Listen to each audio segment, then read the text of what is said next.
in these 3-game series, I should say, who's going to start one of the 3 games. Cowboy Kyle Lewis, they really trust, and meanwhile, David Griffin, far and away the ace. Let's see the starting lineup for the Indianapolis Clowns when we come back.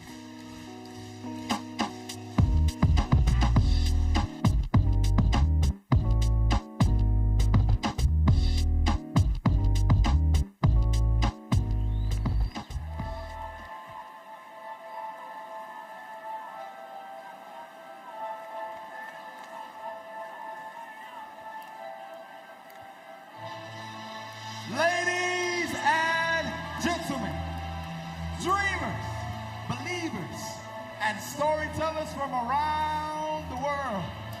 For over 50 years, the Clowns barnstormed this country, city to city, town to town, bus ride to bus ride. They played through rain. They played through hate. They played through empty crowds and packed houses. This is for every clown who wore the jersey. This is for every pioneer and showman. This is for every player who stepped foot on the field. They built this. And this is more than just a comeback. This is more than just a reunion. This is history in the making, and tonight it's your time. Cincinnati!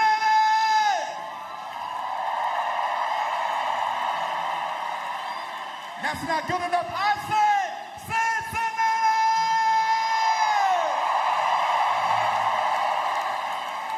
I need you to get on your feet.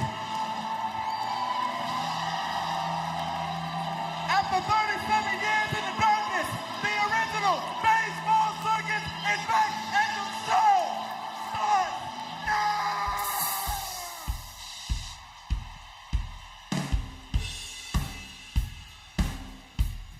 Full capacity crowd in Great American Ballpark, and they're about to get the Indianapolis Clowns starting lineup. Let's get down to the field for it.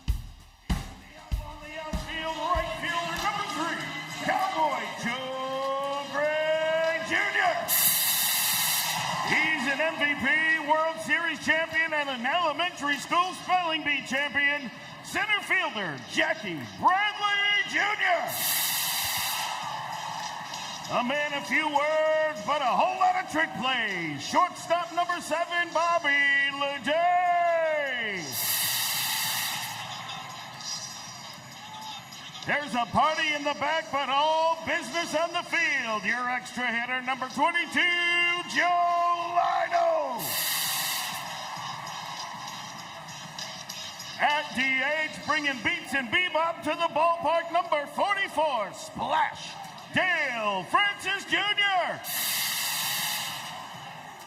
Cincy, it's prime time. At first base, number 11, Career Prime. He's our golden boy from the Golden State.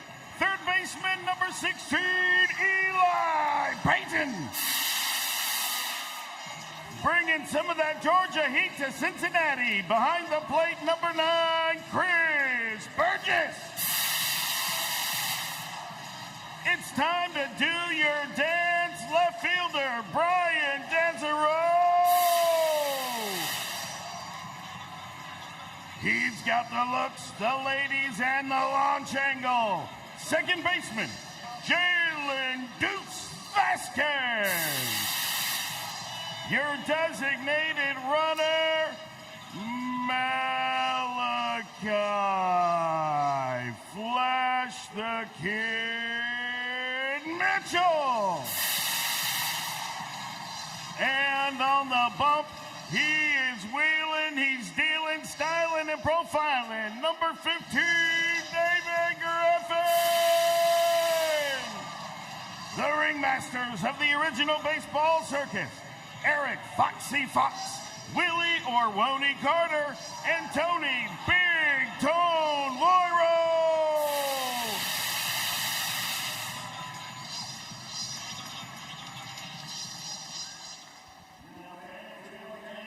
Now that we've got the Indianapolis Clowns starting lineup, the only thing we need before first pitch is to get a look at our Banana Ball rules, brought to you by DQ.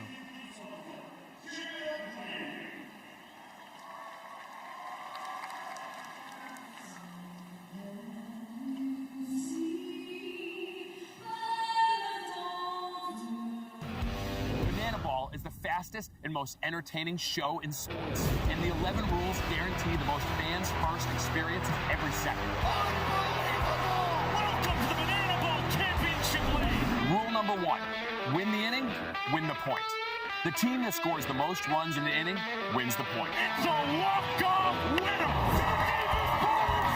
Oh my goodness! With the equalizer point, trick plays provide the away team an opportunity to earn a point going into the final inning. And in the final inning, every run counts as a point. Rule number 2, Banana Ball has a 2-hour time limit, guaranteeing that every game is fast-paced and action-packed. Rule number 3, no stepping out of the batter's box. If you do, it will result in a strike. Max stepped out of the box, and because he stepped out of the box, that's it! Rule number 4, no bunting, because bunting sucks. If you bunt, you'll be thrown out of the game. Rule number 5, batters can steal first base. Ball 3, Gideon taken off for first, throw from Leroy, in time! Rule number 6, there's no walks. Walks are ball 4 sprints. The batter can advance as far as they want until every position player touches the ball. Those defenders have touched the Banana Ball. It is a full-face sprint to open up the ball game. Rule number 7, no mound visits. Nope. Rule number 8, foul balls caught by a fan count as an out.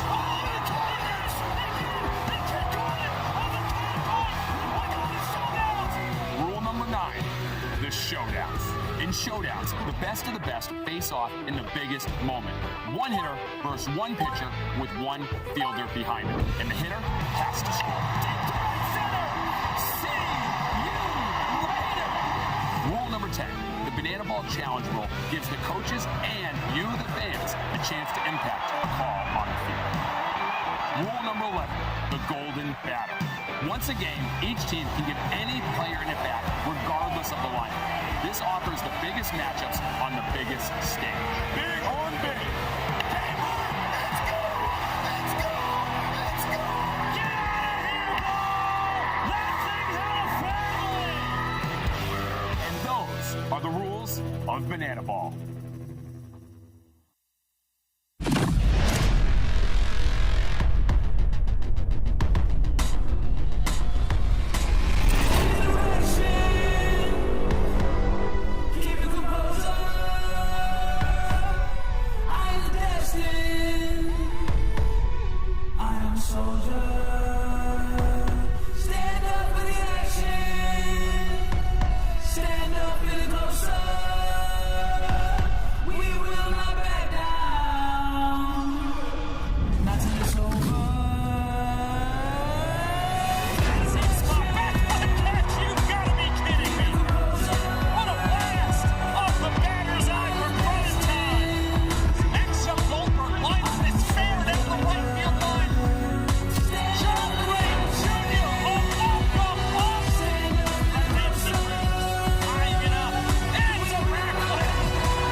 We come to you from Great American Ballpark in Cincinnati, Ohio, where the 17 and 14 Savannah Bananas, second place in the standings, go up against the Indianapolis Clowns, 13 and 19. They are at the bottom of our 6-team Banana Ball Championship League, but only 2.5 games out of a playoff spot, with half the season still to go. And they trounced the Bananas 5-2, a dominating victory for the Clowns last night.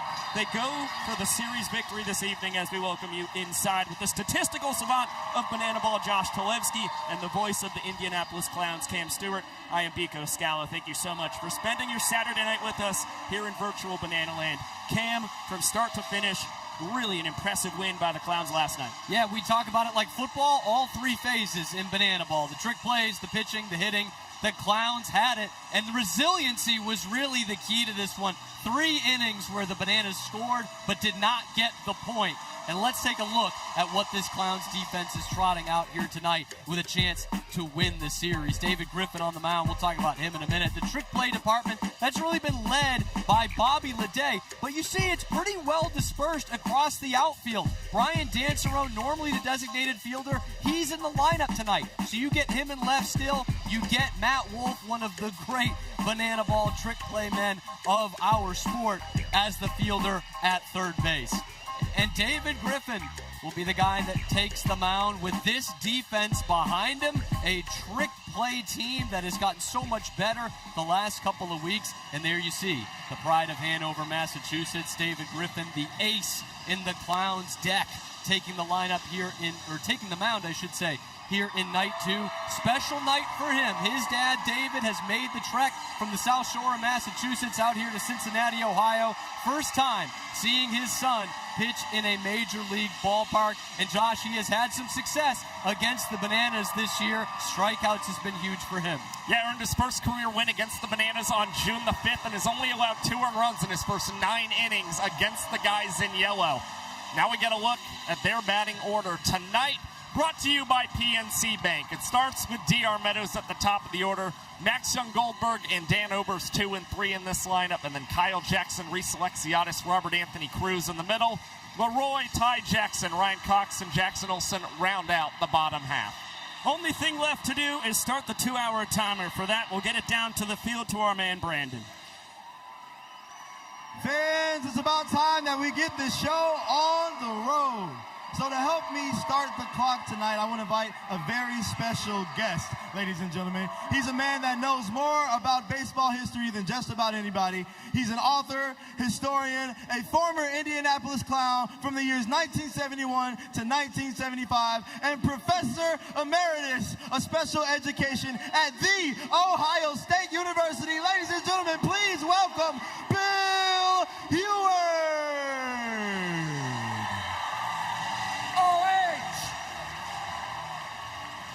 Cincinnati, 43,000 voices strong. On my count of 3, the best play ball ever heard in this fine river city. A 1, 2, 3, play ball!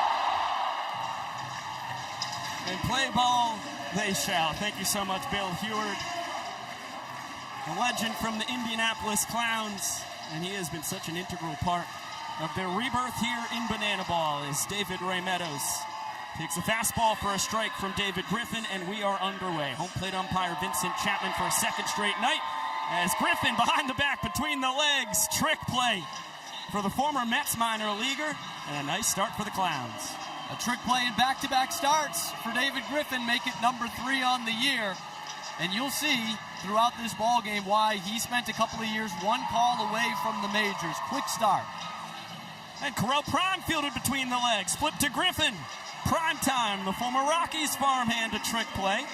And it just gets better for Indianapolis. And only 3 pitches for David Griffin so far. That is 2 outs in less than 40 seconds for the Indianapolis Clowns. Griffin is hunting a quick start to his night here in Great American Ballpark. PFP on point between Griffin and Prime, as the bender just misses to Dan Oberst. Here in his 8th year as a Savannah Banana, 2021 Gulf South Conference Player of the Year. His final year of college at the University of West Georgia for reasons just like that. Dunks that into center. And a 2-out knock for the legendary Nanner. It's been a nice weekend in Cincinnati for Oberst. That's his 3rd hit. And a ball four sprinter run driven in as well last night. And a stolen base to boot.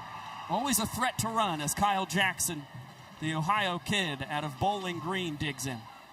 That RBI ball four sprint, part of a 3-run inning, top of the 1st for the Bananas last night. All 3 came in before the first out of the ball game was recorded. It was the only point the Nanners got all night. That would be until the 9th. They scraped 1 That's across. right, Top of the 9th. Every run scored. Every run's a point. In the final inning counts as a point. It was the only inning that they won until they lost the ball game. At the end of it all, 5-2. A 1-1 count now on Kyle Jackson. A superb sophomore season. full season at that in the sport. Had a cup of coffee with the visitors and Bananas back in 2024. The visitors being the developmental team of our young sport. And a chance for the fans to get their home state kid. They come up empty. We had KJ out on the Party Plaza pregame, giving the fans some foul ball catching practice, hitting foam balls their way. He did hit one line drive laser beam straightaway center. Eli Payton's going to give this a look. Clowns third baseman runs out of room as it clangs off the netting. And Kyle Jackson's looking to keep the bat hot. It's been very good in big league parks this season. KJ batting .409 with 8 extra base hits for the Savannah Bananas, including 2 home runs. Another good fight as he survives another foul ball into the stands. Reminder, any foul ball caught cleanly by the fans in Banana Ball is an out. So a pair of them snagged against the Bananas last night, both of them in the 5th inning to get Jackson Olsen and Max Young Goldberg. Another 2-2. Cranked deep down the right field line. Kyle Jackson, 2-run shot. Back in the Buckeye State for KJ. Well, last season when he played in Great American Ballpark, he came away with a Player of the Week award. Had 3 extra base hits in that series, but was without a long ball. Now it's KJ going long bombs away for the 5th time this season. And the Bananas superstar getting the multiple runs in the 1st inning on back-to-back nights. Somewhere out there in the world, Kyle Mooney is proud. Let's get it down to Sam Bauman. Yeah, Binko, the Buckeye kid getting it done. What's it about Ohio, KJ? Well, that wasn't Ohio. That was God. But I will say these guys give me confidence, and I love you. It's a lot of fun to do that in front of my family and friends. So, hey, we'll take it. Let's play ball. Let's play ball, guys. Play ball, they're certainly doing that. 2 trick plays to open up the contest for the Clowns. And then a 2-out single by Oberst, followed by the blast from KJ. Barehanded out of the sky, David Griffin takes care of Reese Alexiadis. But the 2-run tater, more 1st inning fireworks for the Savannah Bananas. Exactly what they needed after they have dropped 3 out of their last 4 games against this pesky Indianapolis Clowns squad. Let's see how the Clowns respond here. We talked about it in the open. Resiliency was the name of the game. Last night they gave up 3 in the 1st, gave up the point there, but it's been this Clowns lineup that has been dominant. Let's take a look at it. It's brought to you by PNC Bank. No real changes from last night until you get to the final 2. Brian Dancero was the designated fielder playing left last night. Now he's in the lineup playing left. Matt Wolf, the designated fielder at 3rd base, and Jalen Vasquez inserted into the lineup at 2nd base. This thing starts with Joe Gray Jr., the showman of the night. Let's see who's behind Cowboy Kyle. Gonna look now at the Savannah Bananas starting defensive alignment. It's the usual suspects all across the board. Left to right in the outfield, Rack, DR, and Alexiadis. 3rd to 1st in the infield, KJ, Cox, Olsen, and Ziegler, who is the designated fielder, so he's starting defensively in place of Max Young Goldberg over there at 1B. And Bill Leroy, as per usual, the 9-year battery mate for Cowboy Lewis. Those guys go all the way back to the North Georgia days in college. Well, I'll tell you what, you got to see 2 back-foot catches last night, courtesy of Robert Anthony Cruz in left, DR Meadows in center field. The Bananas 7 trick plays last night, unable to earn the equalizer point. They'll see if they can do that tonight. If the visiting team has more trick plays than the home squad going into the final inning of play, they earn an extra point. The Bananas certainly hoping to earn that here tonight. And never really gave the Clowns defense any kind of sweat when it came to trying to snag that equalizer point an evening ago. Clowns out trick played the Bananas 10-6. As we welcome in the man, the myth, the legend, the one and only Cowboy Kyle Lewis into the broadcast in front of over 42,000 fans here. Have fun, kid. Love you. How you guys doing? I got a smooch for you. Oh, thank you. Hey, Josh, I've got a smooch for you. I'm sorry, my man in the middle. We just don't have that relationship yet. One of these days, you're donning the other colors. It's coming. But it has been a joy in this short stint to know you. Before we get going, I would like to use this platform that I have now for something pretty serious. Ty Jackson lost his wallet before the game, so if anybody in the stadium can find it and get it back to him, he will finally stop talking about it, hopefully. Yeah, he told me there's a $500 bounty on it. It's not nothing. Peter misses high to Joe Gray Jr., showman of the night from an evening ago, went 3 for 3, 2-run homer and a double. Without the slider to get back into it. Not the cutter, but we'll take it. Yeah, okay, that sounds good.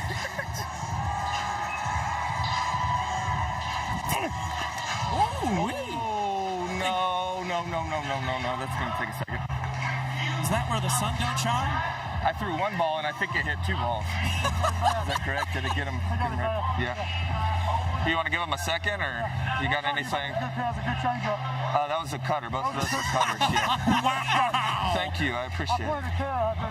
Well, I haven't thrown a fastball yet, so that makes me feel a little bit better. Is there anything you want to say maybe to the guys in the booth that I can relay after this inning? Listen, we have the best in the business. Rico and Josh and all the other guys. Well, there's another guy up there. What's his name?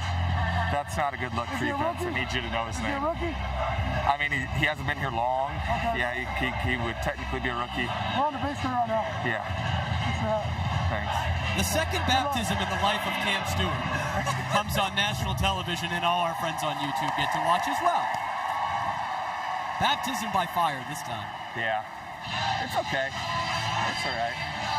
You've been pitching to Bill Leroy going all the way back to fall of 2016 at the University of North Georgia. How many times do you think you've done that to him? I have, let alone been on the mound for that. It happened at least 3 or 4 times. Wow. The most recent was at Bacon, I think, a while ago. Against the Bacon? Yeah, that tells you how long ago that was. CPO days. Chance for the fans for you? No snag.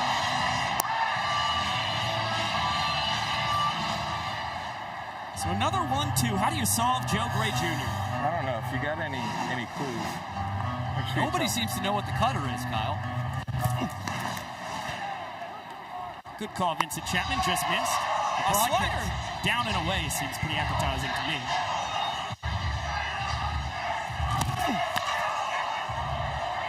That was up and away? That was a cutter. Oh, okay. So Bill's not on the same page as us in the booth. No, he's not. Broadcast doesn't know the cutter. Vincent Chapman doesn't know the cutter. And the hitters haven't quite figured it out yet. Gonna throw anything but a cutter? We've only thrown it once. No, yeah, there we go. No, that was bad. Well, payoff pitch. You just got to go after him now.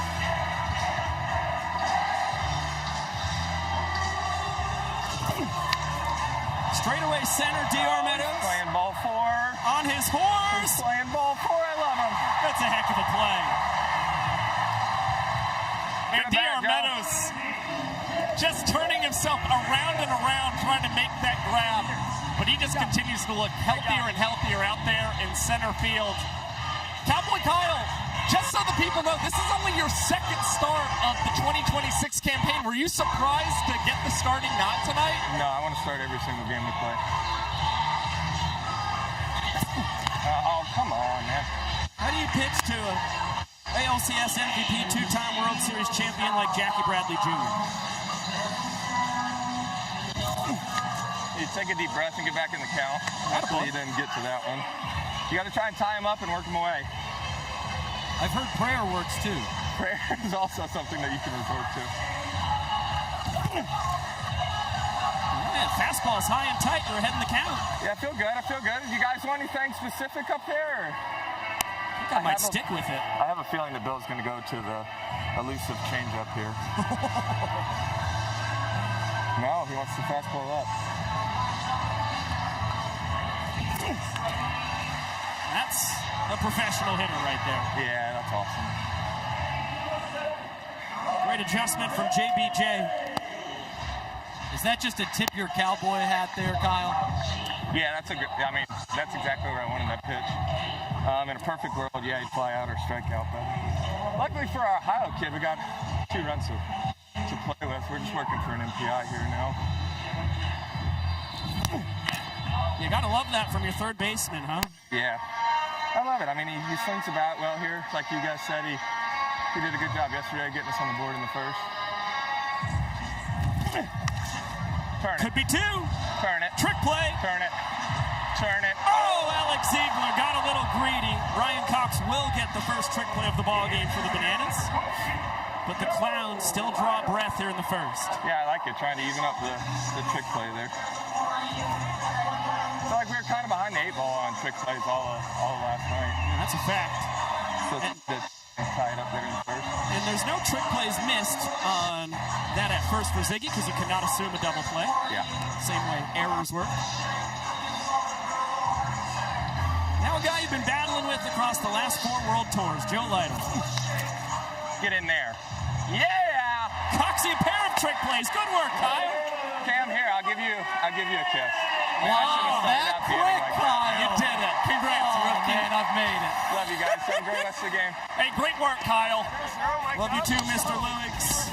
Bananas lead 1 point to nothing. 1 inning in the books. Kyle Jackson, the 2-run homer. The difference in our first inning. A lot of banana ball still to go here on ESPN.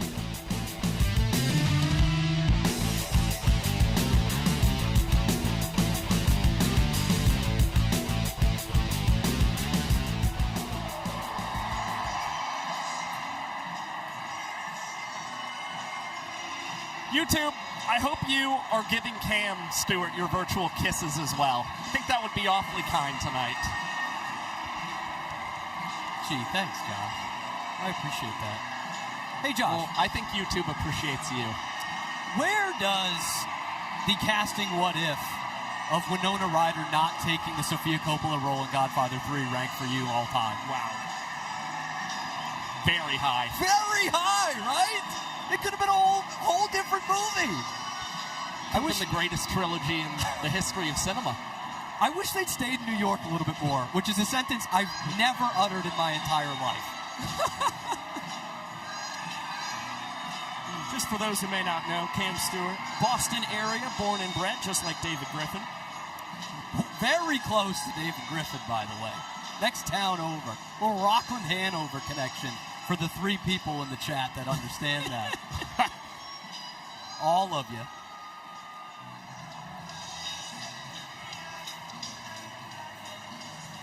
I've yet to see The Godfather 2 or 3. I know. I'm sorry. I didn't want to ask. I thought about asking Biko. I'm sorry. I really didn't want to. For that reason. Welcome back to Banana Ball Live on ESPN. We saw 2 foul balls caught for outs by the fans last night. And that is no surprise because Great American Ballpark and the athletes in the stands here in Cincinnati have been fantastic. You take a look at the numbers there. They are averaging 3 foul outs to fans a game now, considering the 7 they snagged last year across the 2-game set between the Bananas and Tailgaters. I mean, the people in Ohio at large come ready for these banana ball games, and Great American Ballpark has been no different. Now, the man at the dish for the Bananas, Robert Anthony Cruz, likely not a guy you'd expect to foul out to the fans. He's got a lot of them in attendance this weekend. As many as anybody. He's one of the social media superstars here in the sport in his 3rd World Tour. Former Washington Nationals minor leaguer. Massive following on the interwebs. And a massive swing and a miss to even up the count at 2-2. It's the classic swing hard in case you hit it kind of guy. And he did not hit it on any of those hard swings. David Griffin, his first K. Yeah, David Griffin, the strikeout stuff has gotten better and better for this guy, especially here in the month of June. Each of his last 2 starts, he's had 5 or more strikeouts for the Indianapolis Clowns and just challenged Rack up in the zone, picked up the punchy. It's still a very young banana ball career for David Griffin. I expect it to be a long and fantastic one. Yeah, and you said it, Josh, with the strikeouts. Since the really kind of the middle of May, he got touched up by the Tailgaters in Tulsa, kind of reset, and his strikeout stuff has been off the charts. His last 4 starts, he has been incredible in that department. 18 strikeouts in just over 16 innings. Check swing by Bill Leroy, peel down to first base. And Brett Bullard says that the captain of the Bananas did not go around. So 2 balls and a strike on the Nanners backstop, who chops this fair down the 3rd baseline. Payton between the leg transfer. Prime not able to squeeze it on the other end. Official scoring decision. I will rule that a trick play missed. I think in part it leads to that throw that you got from Eli Payton. And Bill Leroy now taking off the bases in favor of designated runner JT Sokolov. To the 8-hole we go. Ty Jackson. Looks like he's got something special for us. It was brief. I'll tell you what he doesn't have. His wallet. Yeah, still looking for that. And look, JT Sokolov's one of the... Ty Jackson! Big old blast! Out to left! 2-run shot! His second homer of the year! Only his third of the career! But it's back-to-back weekends with a blast for Ty to fly! Well, early in this contest, the Bananas have unlocked the long ball. Ty Jackson homered last weekend out of Memorial Stadium in Nebraska, but his other 2 home runs, they've come in Daikin Park in Houston, and now here in Great American Ballpark in Cincinnati. Ty Jackson, one of the hottest bats in this lineup right now, and he's with Sam Bauman. Let's go. Hey, Ty, how'd that dirt taste there at home? You know, it tasted good, and all of a sudden, we still haven't found my wallet, but it's okay. He's got something much better. He got a home run, guys. Who needs money? I do to live, actually. Guys. Yeah, I second that from Ty Jackson, but I do think I would trade my wallet for a home run in Great American Ballpark. Jalen Vasquez fielded and thrown between the legs. Third trick play of the ball game for the Clowns. Great bounce back for Griffin and company following the 2-run homer. That's a great trick play. It's Jackson Olsen-esque for sure. Just an under-the-legs throw rather than straight through the legs like we see from Jackson Olsen. But JV, this is why the Clowns keep putting him in at second base. His defense is so great. That's what got him into the Baltimore Orioles system a couple seasons ago. Absolutely, and it's the reason he was taken so high in the Banana Ball Championship League draft. The first pick in the 3rd round, they used a premium pick to get Jalen Vasquez on their roster, and you're seeing why. Here's the aforementioned Jackson Olsen. JV's counterpart at second base. Looking at a 3-1 count here against David Griffin, his fellow New Englander. Jackson out of New Milford, Connecticut. Here in his 4th World Tour, 5th year as Banana, earns the first ball 4 sprint of the ball game. All 7 Indianapolis Clowns fielders behind the pitcher and catcher have to touch the ball before it is live. Textbook sprint defense. And they hold Jackson to just 90 feet on it. I talked to David Griffin just about an hour before the game, about an hour and a half, and he was so ready to get out there. He was just antsy. He was pacing. His family's here. It's a big league park. He didn't get to pitch in Kansas City against these Bananas. He was so ready to get out there, and I'm wondering how much of the jitters has contributed to a couple of long balls and now a ball 4 sprint the first time through the lineup. Now behind 2-0 to the man at the top of the order, DR Meadows, make it 3 balls and no strikes. And Griffin, although the strikeouts have been coming in bunches as of lately, he's a pitch-to-contact guy at heart. He's just got nasty stuff, so the K's are going to come with it. We used to seeing this guy fill up the zone. That's a key part of his early Banana Ball success. Meadows right back up the chute. Line drive single. He's now 1 for 2 on the night. Pushes Olsen up to second. And brings Max Young Goldberg to the dish. And it's nice to see the bat heating up for DR Meadows as well for the Savannah Bananas. He's kind of slumped since returning for his injury, picking up another knot going straight up the middle. And meanwhile, Max Young Goldberg has been so consistent for this Bananas team, currently riding a 17-game on-base streak. It's the reason why the Bananas used their 2nd-round draft pick on the slugging lefty. Peter just misses up and out. 3-0 count. This is where pitching in Banana Ball is so tough. Ball 4 will almost certainly score Olsen from second. Young Goldberg taking all the way. Gets one right down Broadway. Still his count. Ahead 3-1. And that one wide. Olsen will score. Meadows off to the races coming from first. He's going to get the windmill. Dancero's throw. Not in time. Young Goldberg up to second base. He's gunned down. But a 4-run second inning by the Bananas. With the exclamation point, the 2 RBI. ball four sprint for young Goldberg, his tour leading 29th of the year. And I'll tell you what, DR Meadows, I mean, that is a spark plug type player at the top of the order. You saw the hustle from him getting all the way in to put 4 runs on the board for the Bananas. Again, we've talked about the troubles with the holds for this team. Getting 4 certainly makes life a lot easier for the pitching staff. The Bananas had 3 innings where they put 1 run up in the top half last night. They didn't earn a point in any of them. Yeah, that's where you just don't leave a lot of margin for error for your pitches out there. And when you're facing an offense that's as good as this Clowns team, it's going to happen like that. Let's get our Banana Ball Backstage question of the day. These are always a blast. Hey guys, it's time for the Banana Ball Backstage question of the day. I'm here with 11-year-old Theo, and he's got a question for Eli Payton. Theo, take it away. Why did you want to join Banana Ball? Great question, Theo. Eli, what do you think? That's a great question. Banana Ball has always been a game of fun and, fans first. So I thought it fit me just perfectly. I've always been a high-energy player who, entertains fans and always has a smile on my face. So playing Banana Ball is like the perfect fit for me. Always had dreams of playing in the major leagues, but this is truly second to none, getting to play in big league stadiums and just have fun and entertain you guys. So that's why I'm here. I mean, there's no better job in the world than playing Banana Ball and being fans first. A killer question from Theo. Maybe an even better answer from Eli Payton.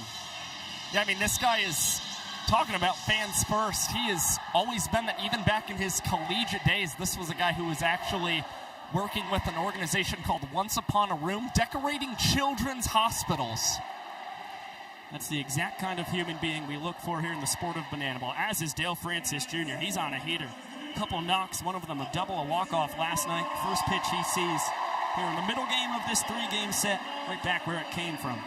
Could have had a couple of doubles last night. Remember that one that hit the chalk? It was originally ruled foul. They go to review, call it fair, but nowhere to put him. So a single and another single there. Big hopper to KJ. To Olsen for 1, over to first. Not in time. Correll Prime hustling down the line. Denies the Nanners the double play. It took about every ounce of Correll Prime chugging down the line there to beat that out. Listen, you try and hustle 90 feet at 6 feet 5 inches tall. Oh, I can't do it at 5'9", Pico. Here in his 17th year of professional baseball. Bill Leroy, after that foul ball, might have run down the line better than I could. Here's the aforementioned Eli Payton. Fantastic numbers. You saw him right there, hitting .350 here in his rookie season of Banana Ball, looking like a steal in the 6th round for the Clowns. They grabbed him number 47 overall. And Payton reached base 3 times last night with a trick play miss and a couple of singles. The first time he had reached base 3 times in a game since he hit for the cycle back on May 7th in Tulsa. But a super dependable player all season long. Played 4 different positions for the Clowns so far this year. Broken bat, Alex Ziegler scoops it over to Cox between the legs. To Lewig's not in time. So another fielder's choice. No trick play on the play for the Bananas.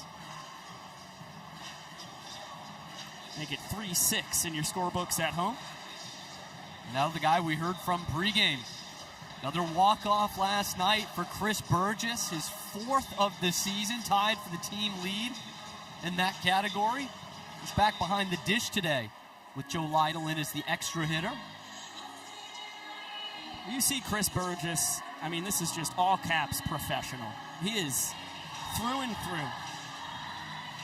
Obviously, the resume backs it up. 3 years in the Orioles system, 4 years in independent professional baseball after that. But he has been so calm, cool, collected, great approach, right on cue. A single back up the middle after he was 2 for 2, a double, walk-off, a ball 4 sprint last night. Well, he entered tonight batting .364 against the Bananas. That just ticked up even higher Burgess also, this is a guy who we expected to really be solid behind the plate, came in thanks to his arm, but he's posted a 125 OPS plus this season. He's been 25% better than the tour average hitter in the Banana Ball Championship League. Brian Dancero, fly ball, deep left field. Reese Alexiadis, tip drill. He will secure his first trick play of the affair. Third of the ball game for the Bananas, to draw even in that department as they claim another point and lead 2-0 through 2 innings of action. Cowboy Kyle Lewis able to strand a pair as he scatters 2 hits across the bottom of the second inning. Manners back to swing it after this.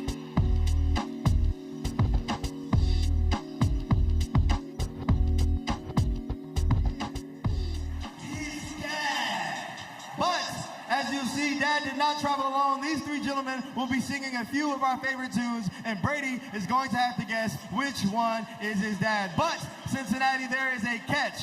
These fellas will be inhaling a lot of helium before they sing some of our favorite songs. So, ladies and gentlemen, we're ready to see if this father-son connection is truly what it's all about. Welcome to Who's Your Daddy? Kicking it off with our very first dad, number 1. DJ, hit that track.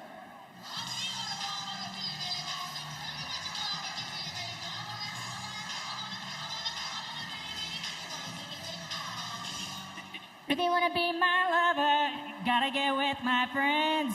Make it last forever, cause friendship never ends. Well, ladies and gentlemen, give it up for dad number 1. All right, it's time for dad number 2. DJ, hit that track.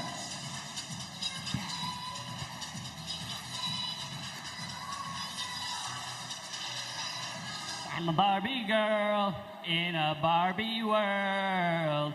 Life in plastic, it's fantastic. All right, give it up for dad number 2. And last but not least, father number 3. Let's kick it off, DJ.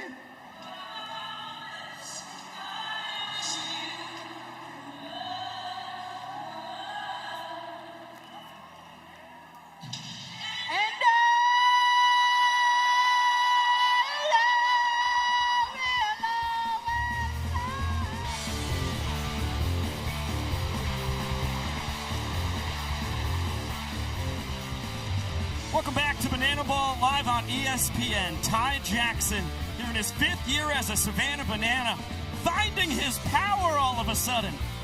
Guy who homered in the 3rd game of his career all the way back in the summer of 2021, back when he was a Coastal Plain League Summer Collegiate Baseball Banana. But never had his first Banana Ball homer since the end of last September, the home of the Houston Astros, Dyken Park. All of a sudden, dinglings in back-to-back weekends. Look, they've taken him out of the platoon role that he's been in because he's swinging the bat so well for this Banana squad.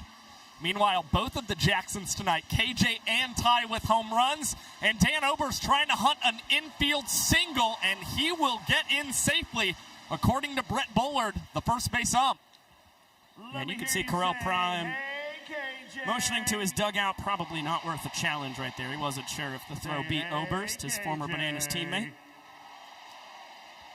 So Dan 2 for 2 on the ball game. Clowns were 2 for 2 last night in their challenges. You know, it was a smart move, Eric Fox holding back on it there. Yeah, they were both kind of had runs come out of those challenges. Dale Francis came around to score after he was put back at first base, and then a run cut down at the plate. And remember, that actually saved 2 runs, because when Joe Lytle had made the tag and was arguing the call, another run came in, so we had a flash of 2 runs before that was rightfully overturned. Kyle Jackson plunked on what was supposed to be a back foot slider. It ended up being that in the literal sense. And KJ shakes his hand at David Griffin. I mean, he did have a 2-run homer his first time. I get where his mindset is at. Certainly not purposeful at all, though, when it comes to Griffin. And I'll tell you what, Kyle Jackson, he's not exactly a guy who's like crowning the left-handed batter's box, but that's the 6th time that he has been plunked this season. Ouch. I know he'll certainly take getting on base, but comes in a very uncomfortable fashion. It's great for the OBP. It's at 462 coming into tonight. Top 10 in the sport, mind you. Right after he led all of Banana Ball last year with his 481 on-base percentage.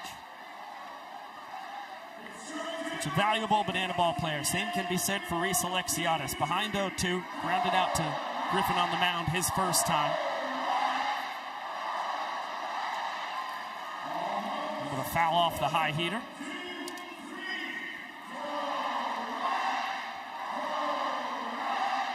Man out of Manhattan Beach, California, here in his third World Tour.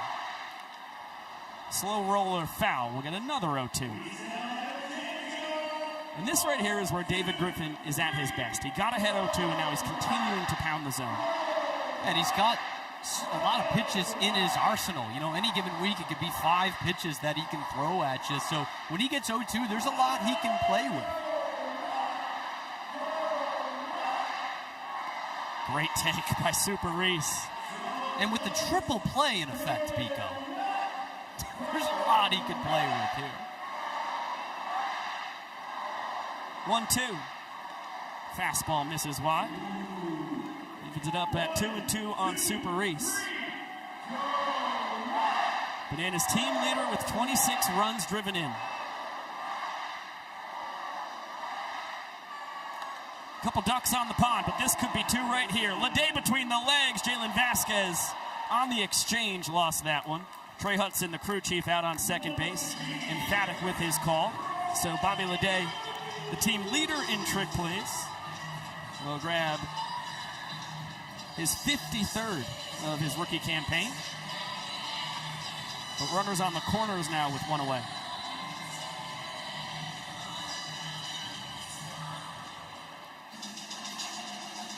Big swing and a miss from Robert Anthony Cruz, the only strikeout victim for David Griffin thus far.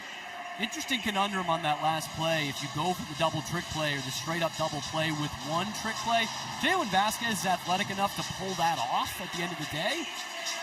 But it's an interesting kind of Banana Ball strategy there. I don't hate the attempt. I think regardless, Reese Alexiadis might have beaten it anyway with his speed, so why not try and see if it works out for you in that capacity?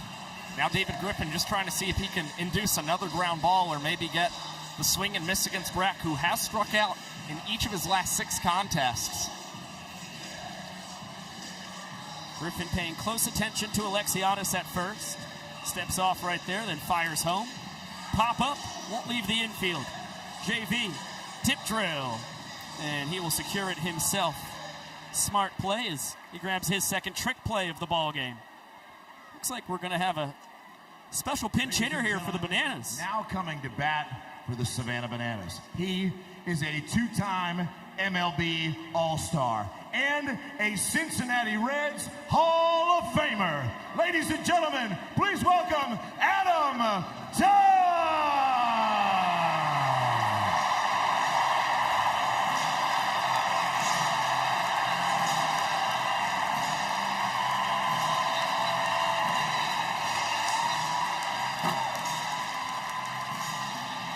Massive standing ovation for Big Donkey. Adam Dunn, one of the most prolific sluggers in Major League Baseball history, especially the 2000s. Yes, 7 straight seasons where he hit 38 or more home runs. Tied with Babe Ruth for the 2nd most consecutive seasons. He only trails Rafael Palmeiro, and the folks here in Great American Ballpark saw most of them. Yeah, that's pretty good company right there. And guys, the longest home run in Great American Ballpark history. One of his 462 took Jose Lima deep to the tune of 535 feet back in 2004. Hit it to another state, made it all the way to Kentucky.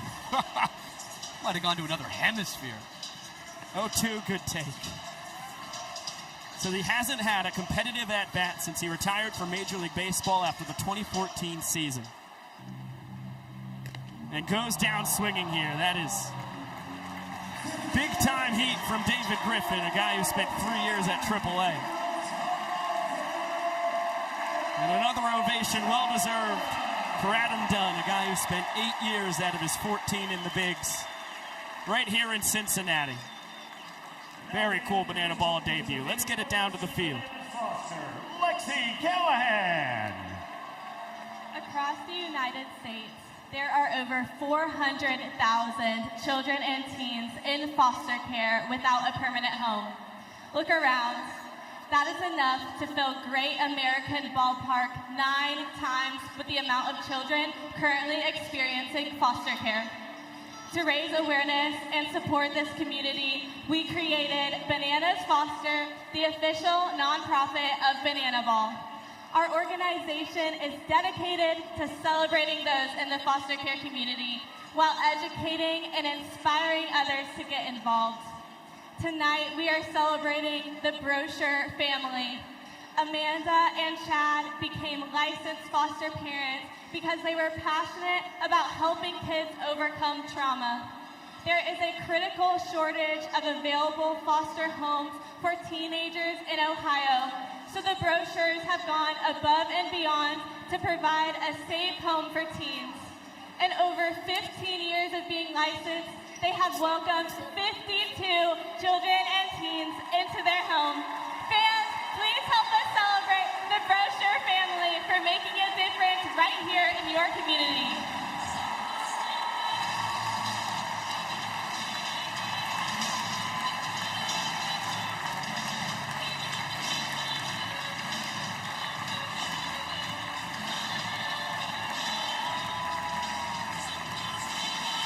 Chills right there. This is what the sport of banana ball is all about. Such an important aspect of this game is shining a light on the superheroes in the foster care community. And the Brochure family, no different. Welcoming over 52 children and teens into their home across 15 years.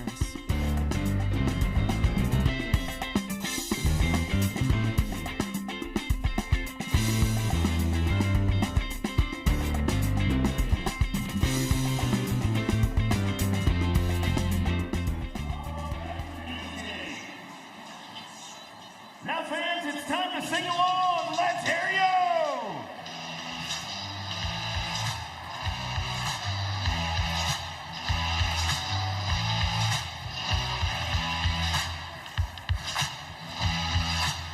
And I will tell you what, YouTube, it is just us for a couple minutes here.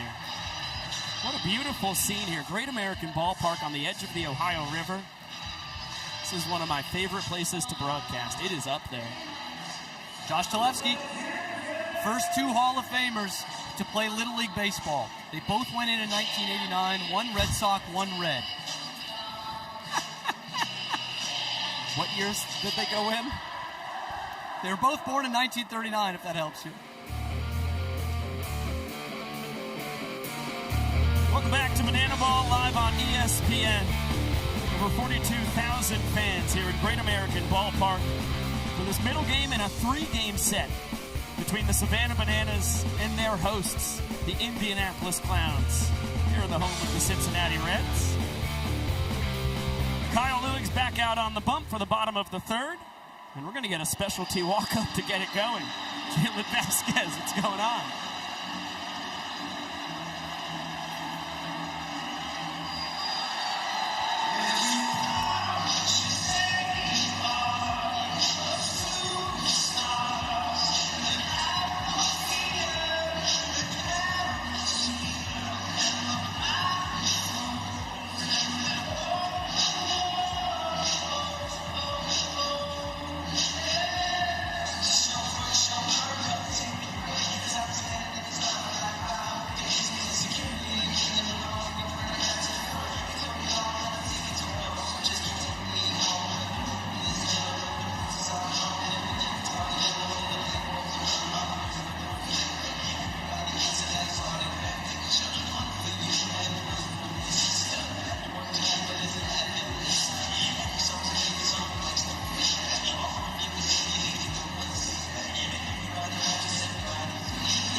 Walk-up for Jalen Vasquez, the kid out of North Charleston, North Carolina.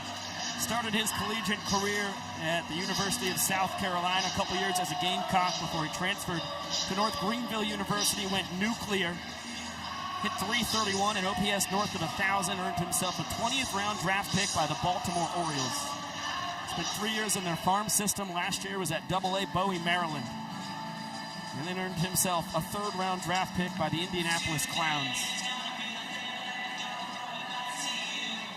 Has himself a 2-0 count. We get a little homecoming in Bowie at the end of next month. That'll be cool to see.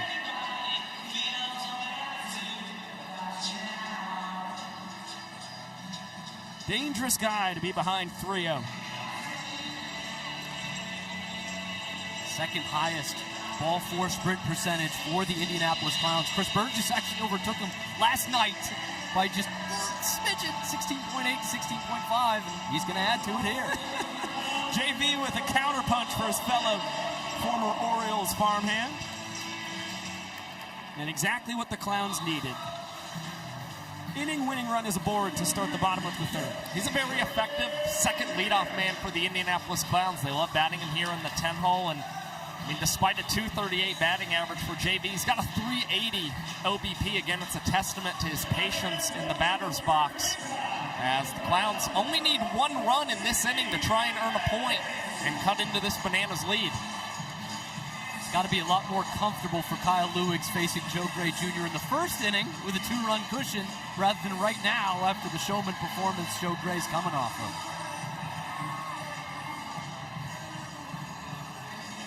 Ball and 2 strikes on Gray, who flew out to deep center field his first time. With a ton of success against the Bananas this year, 7 RBI in 8 games.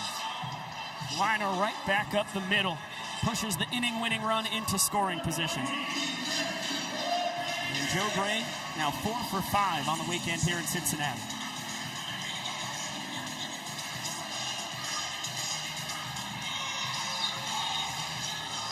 Pretty good situation for the Clowns leader and runs batted in, Jackie Bradley Jr. Although he's been stuck at 29 for a little while now. Great stop, Bill Leroy. Keeps Vasquez on second base for the time being. JBJ was behind 0-2 his first time. Jam shot back up the middle for a single. It's a towering foul ball. Would be gobsmacked if the fans catch it for an out. They do not.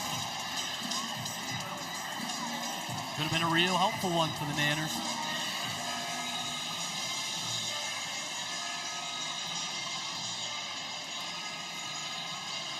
I mean, they're all helpful. But with 2 guys on base in the inning-winning run in scoring position, this would be a massive spot for him.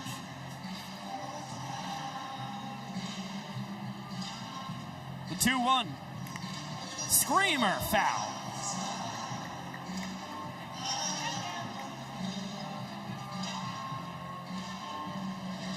And a 2-2 count here on another former Gamecock, Jackie Bradley Jr. Just golfs that one foul. Nice snag by Matt Wolf outside of the Clowns dugout. JBJ was the College World Series most outstanding player back in 2010 for the University of South Carolina. Trying to bring in his fellow former Gamecock from second. Good looking slider. Just missed the top of the zone. Kyle wanted it badly. Vincent Chapman said ball 3. And now Lewigs 1 ball away from losing this inning. Tapper foul. What a battle. Yeah, that one had a lot of spin on it from Lewigs. Just throwing the bat out there to stay alive.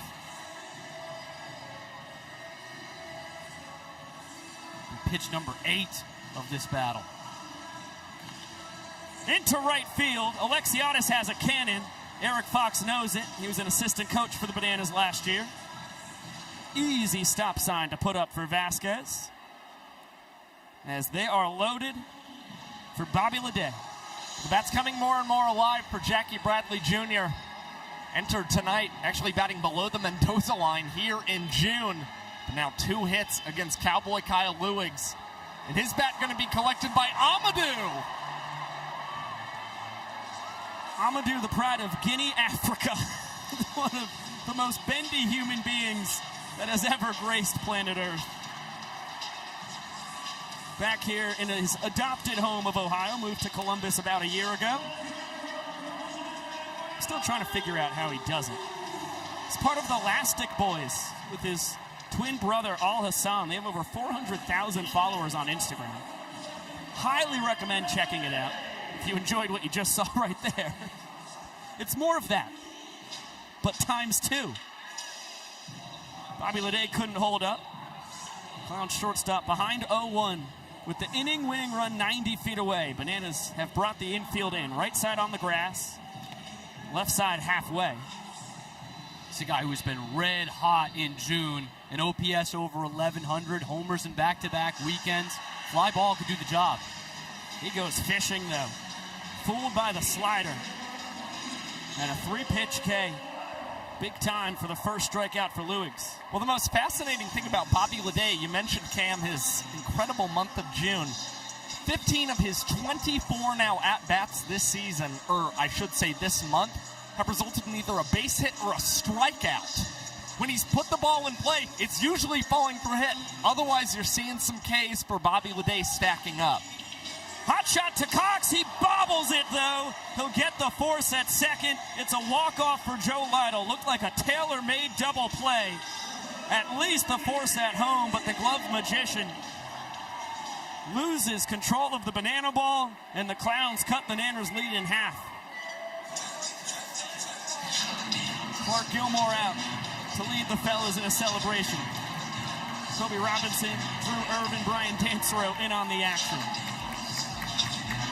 Good to see 4 rookies teaming up, celebrating the Clowns' first point earned of the ball game. Funky dance from the banana ball freshman. Great lumber from Joe Lytle. It's a 2-1 Bananas lead. 3 innings in the books here on ESPN.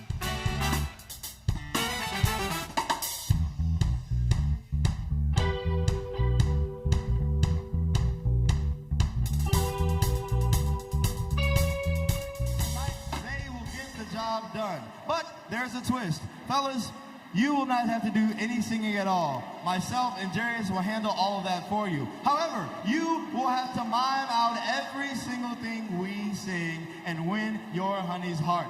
Ladies and gentlemen, we like to call this one, Will You Be Mine? Kicking it off first, Amy and Glenn.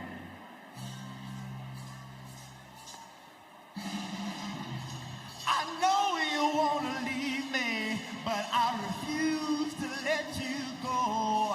If I have to beg and plead for your sympathy, I don't mind, 'cause it means that much to me. Ain't too proud to beg, sweet darling, please don't leave me, girl, don't you go. Ain't too proud to plead, baby, please don't leave me, girl, don't you go. Oh, well, that is beautiful. Ladies and gentlemen, give it up for Amy and Glenn. All right. That was cute, but I have the bass couple here ready to go. Sharp, play that music for me. Hey. Woo. Yeah. Come on. Yeah. If you're on it, let's do it. Ride my pony, my saddle, waiting, coming, jump on it, oh, yeah, jump on it. Oh, ladies and gentlemen, give it up for Becky.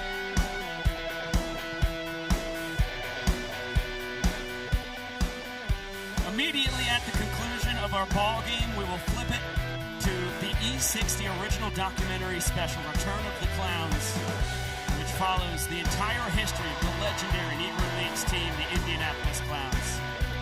Their inception back in the late 1930s to their rebirth here in Banana Ball in 2026. As Ty Jackson leads off our 4th inning of action. Bottom 3 in the order here for the Bananas. Ty all of a sudden has found some juice he had never accessed before in his banana ball career. Homers in back-to-back weekends. He doesn't need the wallet. Kid's all money. Here all weekend. Giving the fans a chance to get in on the action. They do not make the play. But this isn't foreign territory for Ty. His final year of college at Florida A&M, he put 8 homers out. Now that was a career high. He had 3 long balls across his 2 years of JUCO at East Georgia State. Don't be taken aback by the frame. He's got some pop. That is a solid human being right there. All 5'8" of them. Looking at 5'8", 190. Muscle bound. Yeah, I'm close to those numbers, just not in the good way.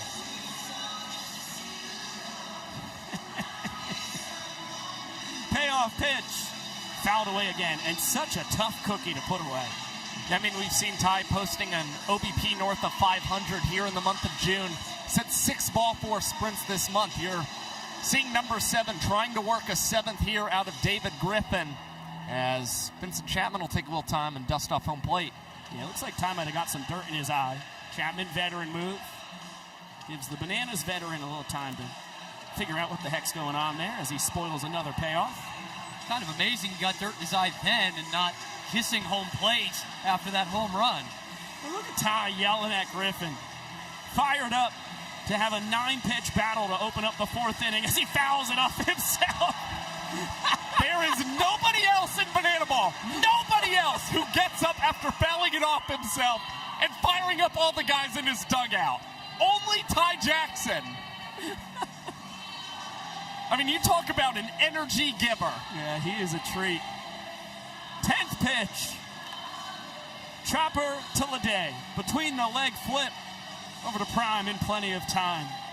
Griffin comes out on top. Bobby with his second trick play of the ball game.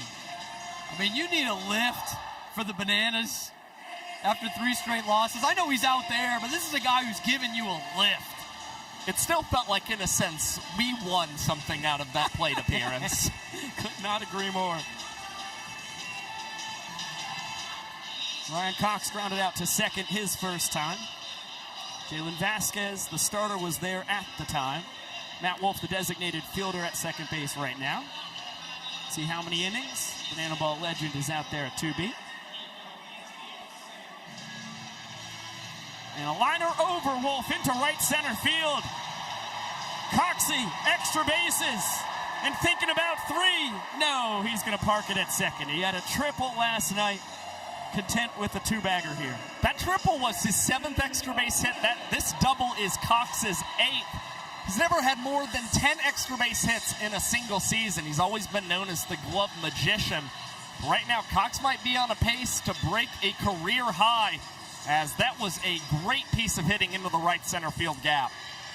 Tapping into some pop here in his 5th World Tour. Nice piece of hitting by Jackson Olsen. Brian Dancero, great defensive play to rob Jackie of extra bases. Just a great read by Dancero out there in left field, right on it, made it look easy. He's a guy who's found a spot as a defensive fielder in that corner outfield position. He's in the lineup tonight. We talked about Matt Wolf being the DF at second base, but he has really found a niche on this team, being a tough guy to get extra base hits on. After a bender for strike 1, a soft foul ball. Oh, it was so catchable. Fella in the Clowns gear, could not secure it for the out. 2 hands on it. Those are the balls you dream of. Got to get T. Higgins back here. Teach him a thing or 2. Yeah, for those who may have missed it, pinch ran for the Bananas last night, was driven in by the man at the dish, David Ray Meadows. And did have to hold it third after a fan caught foul ball, too. Another opportunity for the full capacity crowd. And they're saying it was a catch in the second deck. That's only a small minority of them. It was not called. Great speed on second in JT Sokolov, the Bananas designated runner. Another 1-2 to Meadows. Beautiful bender. DR just able to check his swing to get some lumber on it as Bryce Grozaffi heaves it into the third deck. Meadows doesn't have a very long swing, so he has the benefit of being able to make contact on benders like that, adjust the last second, Now trying to see if he can come through with guys in scoring position. Heater from David Griffin. And that one swung on and missed. Some more Michael Jackson moves from the rookie right-hander. And the Clowns post yet another 0, now in back-to-back frames. The horse of this rotation, second straight start of over 80 pitches, didn't matter, still brings the heat for the strikeout. We've got some banana-themed food here in Great American Ballpark, and no surprise, Sam Bauman's found a few of them. Yeah, guys, listen, we've got all the banana treats thanks to Chef Gary here in Cincinnati. He put them together last year, put them together this year, but here's the thing. I couldn't do this because I'm super picky. So I brought in Danny Hosley. He has Big Back Bakery, so I knew he'd eat it for me. Hosley, we got the banana bomb. Let's give this a bite right here. Are we trying it? Are you trying any? I'm going to watch you try it. I'm going to taste it through you. Let's see what we got. Yeah, put it in there for me. Little fried banana. I don't know what that other stuff is, but it's pretty good. Give it like an 8.9 out of 10. Okay, let's keep moving. We got the Savannah Havana. Savannah. Mixing sweet and savory. Okay, this is going to be a nightmare here. Here we go. A good nightmare? That's a dream right there. I like that one. What is this? That is delicious. That's a 9.3 out of 10. One more. We got the donuts, Savannah Banana Donuts and Parfait. I'm thinking dip strategy. We're going straight for it. Here we go. Yeah. I kind of messed up. I still got some of the savory in my mouth, but the sweet, very good. I'm more of a cookie guy. Donuts, solid. 7.4 out of 10. Guys, Danny Hosley said I'm going to trust him because it's not a plain hamburger with just ketchup. You guys got some up there too, though, I think. Maybe you can take a look and see what you guys feel about it. We've got it all, SD. Yeah. And look at what Cam Stewart has. That is a behemoth treat right there. I don't even know where to start with this, fellas. It's the little Savannah Banana Donut Parfait. Go crazy. I've got myself the Havana Banana Pork Sandwich. I'm going to get after it. Plantain in this thing. Oh! Now, I have the banana bomb. These are fried bananas with chocolate, caramel, whipped cream, cinnamon, sugar. Bone apple teeth. This is out of this world. Potassia land. No joke. Incredible. I didn't know a banana could taste this good deep fried. Wow. We got the fried onions on there. Come on. Man. The Reds, I'll tell you what, the Cincinnati Reds know exactly what they're doing. Yes, thank you I tell you, so I much. gotta finish mine. I'm sorry, guys. I gotta finish this. You're going to put down 30 donuts? It's 30 cinnamon toast crunch in there, I drooled on the microphone a little bit. Not proud of that. Happens to the best. I need a minute. Guys. Napkins. Here we go. The game will not wait for us to finish our delicious treats. Again, thank you, Cincinnati Reds. We're going to absolutely house this. Once the broadcast is over, we are going to house this feast. I'm telling you, you guys are going to love those deep fried bananas. Woo! Danny undersold mine at a 7.4. That's like an 8.5 easy. Dale Francis Jr., moonshot foul ball, not caught by the fans. It is 5-6-7 in the order, bottom of the fourth inning. Clowns just need one run to tie this game up. Francis could do it in one swing. He singled his first trip. This is a guy who's been doing everything at the plate, really since the beginning of May, but when you look at the June numbers, 12 games, just under 12 runs created.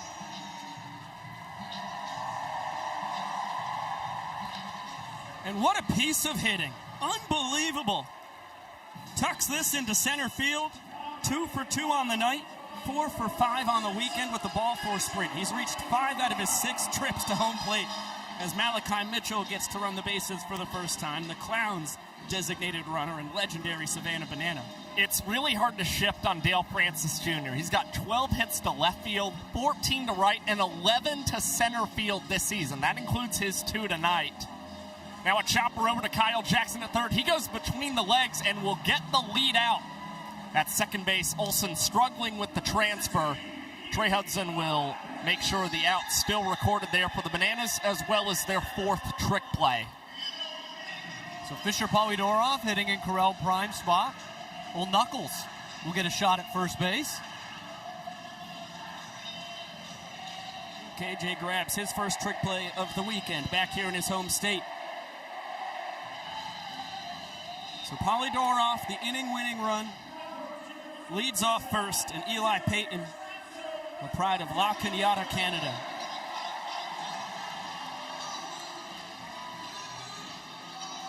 Comes to us in the banana ball world after a fantastic final year of college baseball at Grand Canyon University, and then out in the Pioneer League, tore the cover off the ball. Hit .330 for the Glacier Range Riders out in Kalispell, Montana. Spencer down there coaching first base. Juggling bowling pins, as he's been known to do. We're about to miss him for 3 weeks for a tour of Germany. Can't wait to get him back after that. KJ, an emphatic call. He will tip it. Cox able to grab it.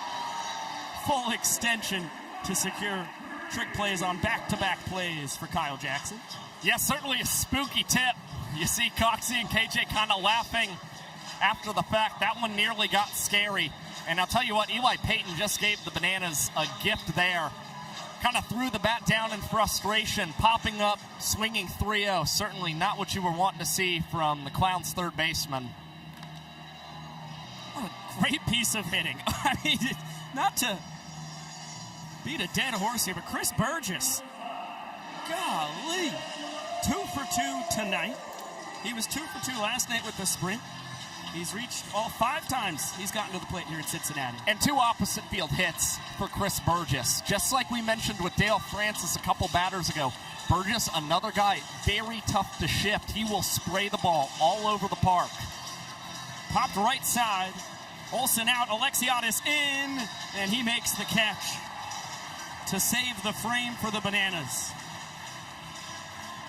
Couple singles, but the Clowns strand a pair in Kyle Lewicks. Keeps the 1-point lead for his Savannah Bananas. A 2-1 advantage through 4 innings of action.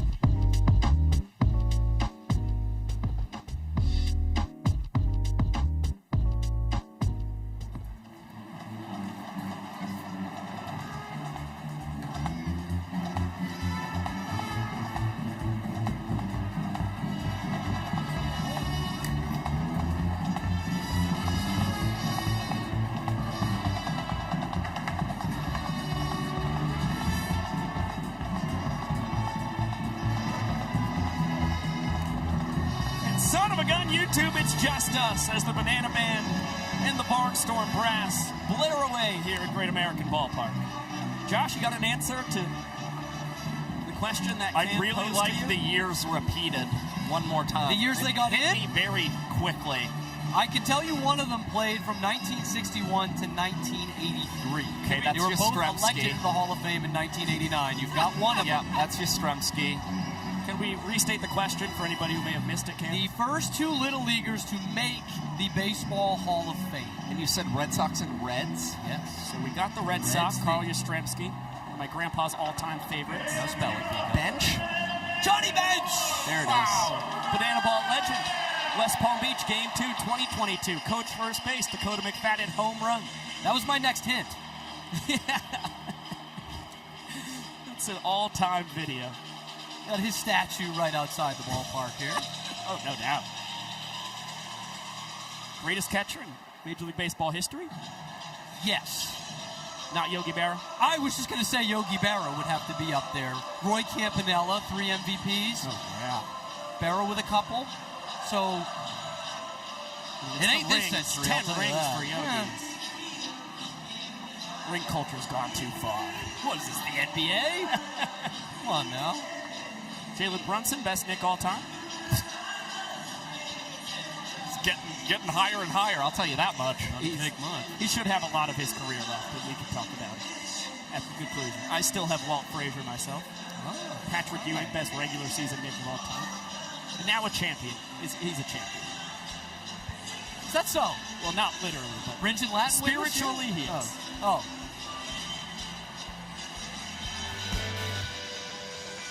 I'm happy for Biko and Biko only.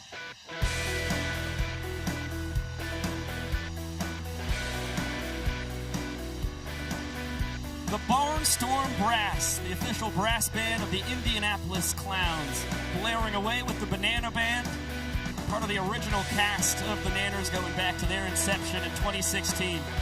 Combining musical talents to entertain our full-capacity crowd here in Cincinnati, Ohio, Great American Ballpark, home of the Reds.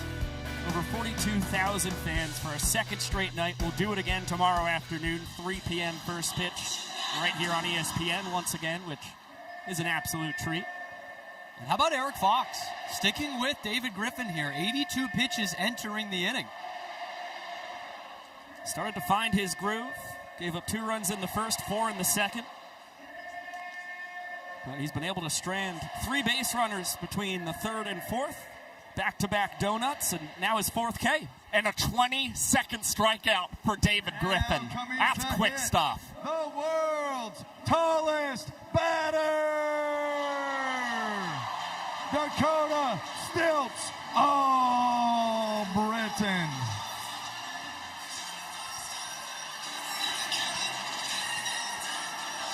The legend himself, Dakota Albritton, here in his 6th Banana Ball World Tour. Standing at 10 feet 11 inches tall. And boy, he gave a ball a ride last night. Fantastic play by Brian Dancero down the left field line to prevent potentially the first extra base hit in Stilts' illustrious career. This one right back up the middle. Matt Wolf, trickery, galore, and over to first in time to take care of Stilts. About to get another announcement. Now coming to pitch, a Little League World Series legend and the 10th overall pick in the WPBL, number 29, Monae Davis.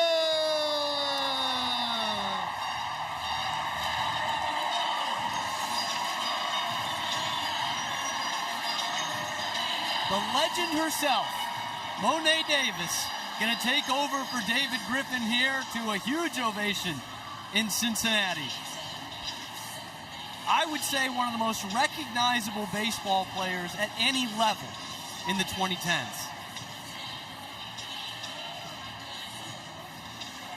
You're going to look at her numbers here.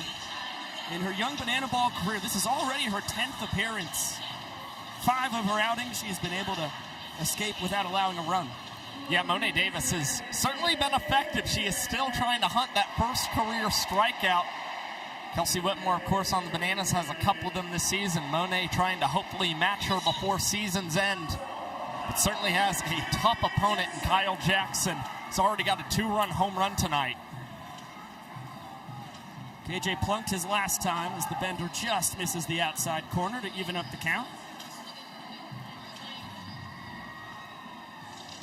Big swing and a miss. Beautiful breaking ball. Kyle Jackson behind. A ball and 2 strikes. And Monae misses down and in.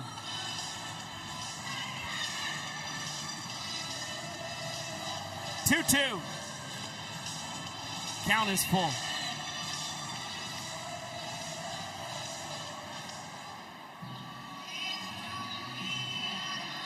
Misses with the payoff. KJ will take the sprint, and not testing this Clown sprint defense. JBJ to Greta Dancero, the final 3 Clowns out of the 7 defenders behind Davis and Burgess, who have to touch that ball before it is live on a ball 4 sprint.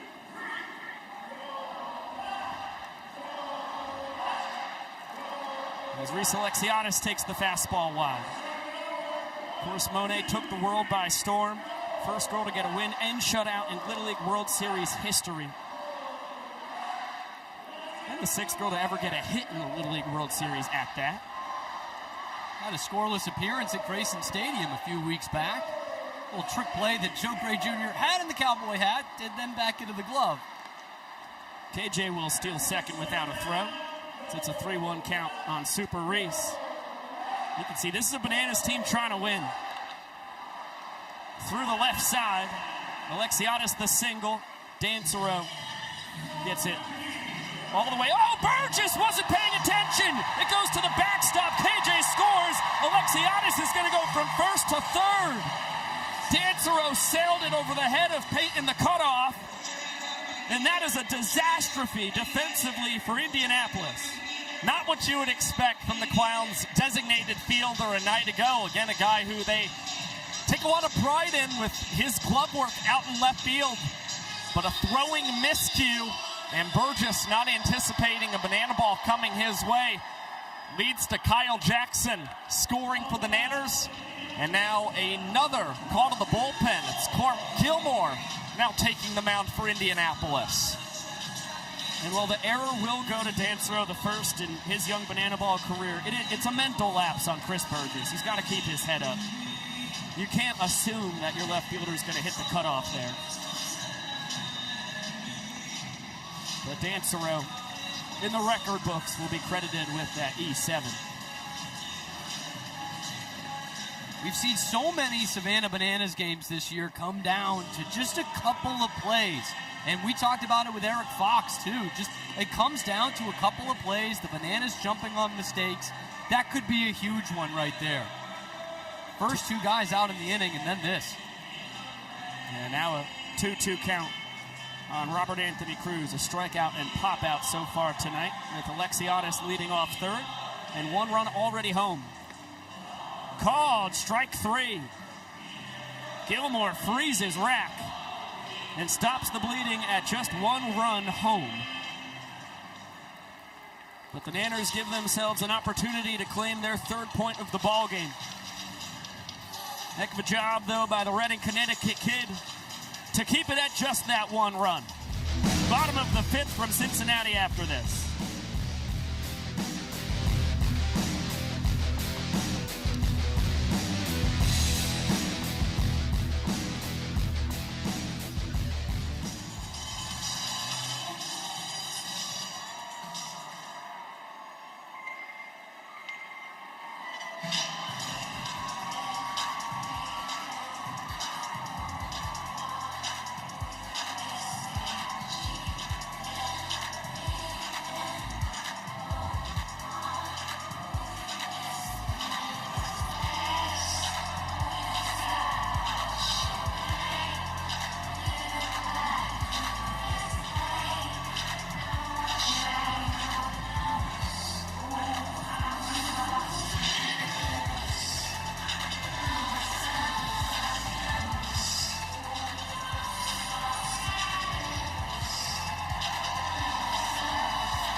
On the mound for the Savannah Bananas, number 33, Kelsey Whitmore.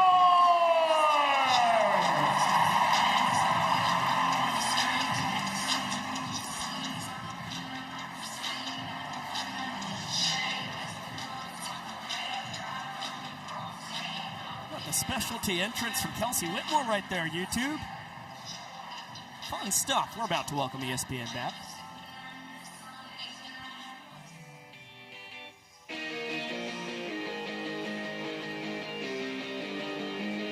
Welcome back into Banana Ball Live on ESPN. We are halfway through, middle of the fifth inning. Savannah Bananas lead the Indianapolis Clowns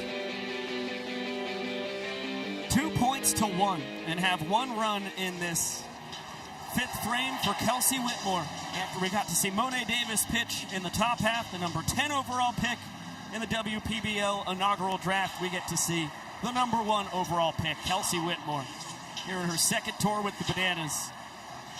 And just made the women's national baseball team once again. It's really remarkable. That is 13 straight years on America's top women's baseball team. He has been on the squad since 2014. And Whitmore now trying to lock down an inning hold for the Savannah Bananas.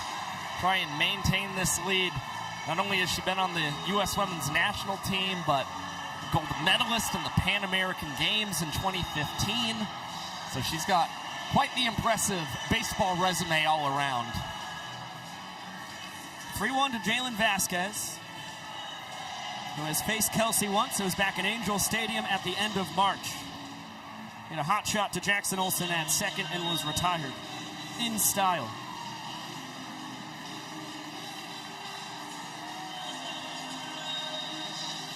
Payoff pitch. Vasquez will earn the sprint as the breaking ball just misses the outside corner. And there's great sprint defense. JV does not test it. He's got his second ball for sprint of the ball game. Now 15 on the year compared to just 12 strikeouts. He is a machine at reaching base. There's so much talk yesterday and into today about holding those leads for the Bananas. It was kind of easy in the first 2 innings. 1 run's a lot tougher. Screamer off the bat of Joe Gray Jr. KJ can't snag it on a diving attempt. Would have been tough to get the speedy Gray over at first base anyhow. So Joe, his second hit of the night, make him 5 for 6 on the weekend. Pushes the inning tying run into scoring position. He represents the inning winning run at first as Jackie Bradley Jr. A soft foul ball, no catch by the fans. JBJ, a pair of knocks so far tonight. Vasquez off for third, foul ball though. Another chance for the fans to get the 11-year big leaguer. They come up empty. Tell you what, you're almost a little upset. JBJ was swinging at that pitch. Vasquez had such a good jump on Kelsey Whitmore. See if he tries to test her and Bill Leroy yet again. He doesn't. The 0-2 is lifted out to deep right center field. Meadows might have a beat on it, and that one will be over his outstretched glove. Jalen Vasquez is going to come in and score the inning-tying run. And Joe Gray Jr. and Jackie Bradley Jr. both find themselves in scoring position, and there are still no outs for Indianapolis. 30th run driven in this year for JBJ here in his 33rd game played. Almost a sparkling defensive play by his counterpart in center, David Ray Meadows. He comes up empty. And now the inning-winning run 90 feet away as Bobby Leday watches that sail in high. Golden opportunity for the Clowns to even up this game as it's 2 balls and no strikes on their shortstop.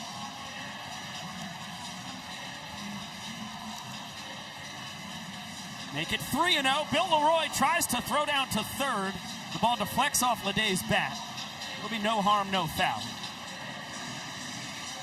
Bobby Leday, after a tough first game in Savannah a few weeks ago, 0 for 5, he went nuclear after that. 4 for 8, homer, a double. Did the same thing last week in West Virginia. Started the weekend with an 0 for 4, and that's just unfortunate right there.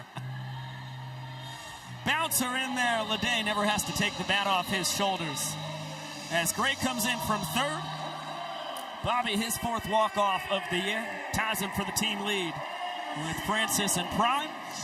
And we've got ourselves a brand new ball game. 5 innings in the books. It was once a 2-0 Savannah Bananas lead. We are now knotted at 2 points apiece with 4 innings to play. Take a look at what we've gotten from our ump cams. So cool to have these angles. Get to see what it looks like through Brett Bullard's vantage point, umpiring over at first base, and Vincent Chapman consistently in the crowd. Or how about Reginald Horton? Making sure that the umpires stay hydrated. The best in the business. And what a beautiful ballpark.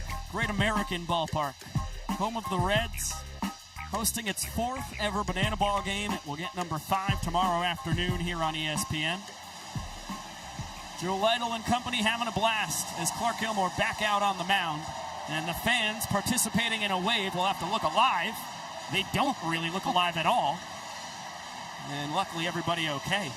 I don't think anyone in that section knew the ball was coming. No, they did not realize we're back to playing Banana Ball. Top of the 6th inning, Clark Gilmore on the mound.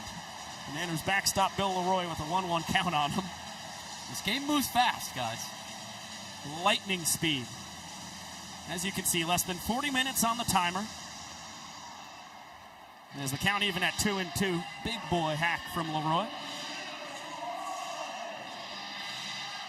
And the heater just barely misses the outside corner to run the count full. Swing and a miss. Back to the gas. Gilmore blows it by Leroy. And he started his evening with back-to-back strikeouts. And you see the thumbs up from Clark Gilmore. Always having fun when he's on the pitcher's mound, known for some of his trick pitches. But Gilmore's been very good against the guys in yellow this season. Only 1 earned run and now 4 1/3 innings pitched for Indianapolis. Mighty swing and miss from Ty Jackson. And he was having a real rocky May, Josh. And that series in Kansas City had a scoreless outing against the Bananas. And he told me that was a nice little turning point for him.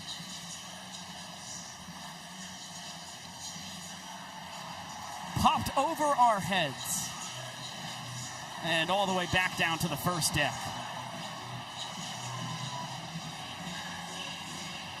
Ty Jackson, a 2-run shot. Was the difference in the second inning.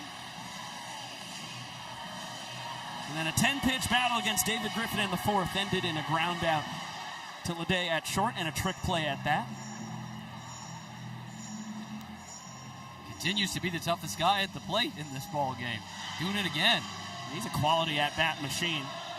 And as Josh mentioned his last time, on-base percentage over 500 recently.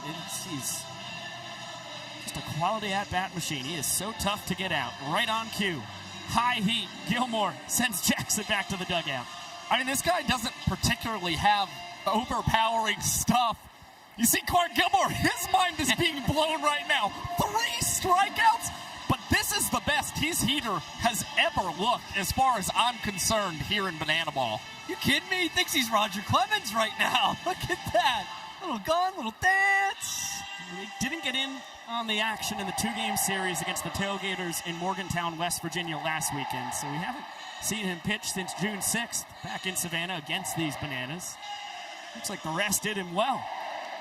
Chopper the opposite way. LeC cannot field it cleanly. And Ryan Cox will reach on what I assume will be an E6. Yes. It's one of those in Banana Ball. You know that LeC's thinking about a trick play, but he never got into the action of it, so that's just an old-fashioned error. Yeah, he's certainly been the Clowns' leading guy when it comes to trick plays, but he's had a trick play missed or an error in 8 of his last 12 games for the Indianapolis Clowns, so you have seen some defensive miscues from their shortstop recently. Jackson Olsen all smiles after fouling a ball off, I believe, the home plate umpire Vincent Chapman. Nice pickoff attempt there from Gilmore. Trying to snag JT Sokolov, the Bananas designated runner out there for Cox, and that is Connecticut on Connecticut crime. Gilmore plunks his fellow man out of the Constitution State. We need someone who's going to bear down on this Connecticut on Connecticut crime, Biko. That's gone too far. That one hurt. Yeah, that's actually fastball. Right, might have got Olsen on the knee. And Gilmore checking on his home state brethren. Couple nanners on the bases for DR Meadows back at the top of the order. See that single in the second inning, sandwiched in between a ground out and strikeout. Kind of a crucial stretch here. First 2 men set down. You can't get the 9 or 10 hole hitter, and you flip back to the top with DR Meadows. Already with the base knock today. He's 3 times up. Already, it's the 6th inning. The fastball gets the top of the zone to even up the count.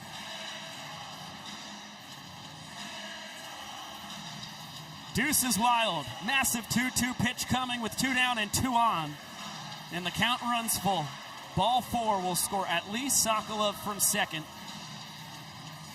Olsen will be off to the races from first as well. And the fastball, an easy take for Meadows. Olsen got a heck of a jump. He's getting the windmill from Ryan Cox, his third base coach. Dancero no throw. Superb base running from the Banana Ball veteran, Jackson Olsen, as it's a 2-run sprint for Meadows. That is the second time they have done that tonight against the Indianapolis Clowns. They are really manufacturing some things on the base paths, and that is certainly a gift that Indianapolis gave Savannah, considering over the last 4 games against the Clowns, the Bananas are batting just 167 with runners in scoring position, but they gave Meadows his 4th ball 4 sprint this year with guys in scoring position. Yeah, and of course, those are 2 unearned runs on Gilmore. It should have been a 1-2-3 inning 2 strikeouts, a ground out to short. Yeah, this is the inning you circle. I don't want to beat a dead horse here, but 2 out, you get a ground ball to short, you like your chances, and all of a sudden 2 runs in. Begins to snowball. And a check on Meadows over at first. He's got a good pickoff move. Gilmore is righty. sneaky quick. Now a 3-1 count on Maxion Goldberg. Got his league-leading 29th ball for sprint. Drove in a pair back in the second. And the count full. We've mentioned it with Ty Jackson, a good battler at the plate. Adam Byron, Tyler Gilm will tell you this might be the best guy out of everybody when it comes to working a plate appearance. Oh, pro hit piece of hitting too, but Dancero denies MJG the knock. Great sliding snag from the banana ball rookie to staunch the bleeding and keep the inning deficit at just 2 runs. That's where Brian Dancero makes his trade out there in left field. Clowns got their work cut out for them, trailing 2 in the inning when we come back.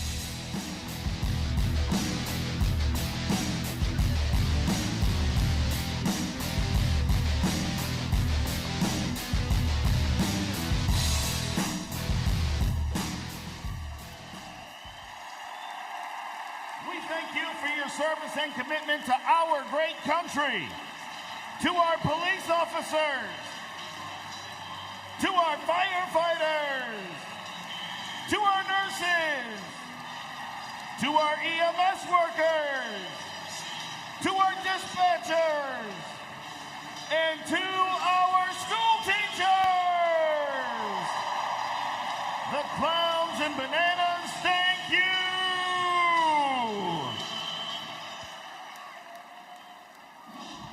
And what a night, YouTube, for getting a chat during ESPN commercial breaks. You kidding me? We love the chat. If I could donate my Kyle Lewig's kiss to the chat, I would. I promise. Not allowed, though. I got to keep it. He gave it to you. Chat, I have to keep it, okay? He must. And that's a good consolation, if we're being honest. Yeah, when all is said and done, those are very valuable. These Bananas Clowns games have been superb. It's come down to banana ball IQ quite a few times. I'll say that. We got another dandy here. Beautiful evening for banana ball here on the edge of the Ohio River in Cincinnati. Great American Ballpark hosting another back and forth battle between the Savannah Bananas and the Indianapolis Clowns as Tristan LeC is out of the bullpen taking over for Kelsey Whitmore. He's got 4, 5, and 6 for Indy here. Joe Lytle to swing it. Dale Francis and Carell Prime waiting in the wings. Well, LeC's been an unheralded hero out of the pen for the Bananas this season. Second best earner on average on the team, top 10 in the sport. Has a 2.22 ERA plus. He has been more than 2 times better than the tour average arm this year. 1-2 count here on Joe Lytle. Goes down swinging. Gets the tour leader in batting average. Guy coming in hitting .434. Back to the dugout. I'll tell you what, it's getting late early for Joe Lytle. He has not been hitless in a game where he's had more than 1 at-bat since mid-March. He sits at 0 for 3 right now. Big run driven in, though. Walked off the 3rd inning with a fielder's choice. He still finds a way to contribute that Right. Joe Lytle. If the streak ends, you still got a quality at-bat in there. That's what matters more than anything. Put a point on the board. There's that disappearing changeup from LeC. He's ahead of Dale Francis Jr. 0-2, working at a lightning pace.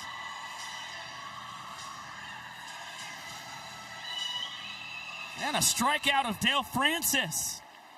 Guy who was 4 for 5 on the weekend, tied up on the high heat. We talked about a live fastball coming out of the hand of Clark Gilmore. The same can be said right now for Tristan LeC. Bill Leroy loving the execution there from Tristan LeC. You see him pointing the glove out at the Bananas rookie southpaw. And Bill trying to call for another heater up in the zone. And that's a called strike on Carell Prime. You saw that look from Dale Francis Jr. too. Just too tough to lay off, too tough to hit. And Correll Prime is thinking the same thing right now. That was the same pitch. 0-2. That one too high for Prime to chase. Hello, split. The pleasure is ours. 1-2. Swing and a miss. Tristan LeC strikes out the side and puts the Bananas back out in front. And that comes in 2 minutes and 13 seconds for Tristan LeC. He only threw 2 balls in the inning. He was pretty darn close to a near immaculate frame for the Savannah Bananas, but they will take a point to put them back in front. A 3-2 lead for the Bananas through 6 innings of action, and let's take a look at tonight's smooth plays brought to you by Tropical Smoothie Cafe. It started against the first batter in the ballgame, David Griffin. And then right after that, Correll Prime just playing catch with his pitcher. Ryan Cox, a pair of trick plays in the bottom of the first inning. Alexiadis getting in on the action out in right. Super Reese, 38 for 40 in his trick play tries this year. And Jalen Vasquez, a pair at second base as he's back out at 2B. Back in for Matt Wolf. Gage Voorhees, a man out of Springfield, Ohio. New arm for the Indianapolis Clowns, as it's a 2-0 count.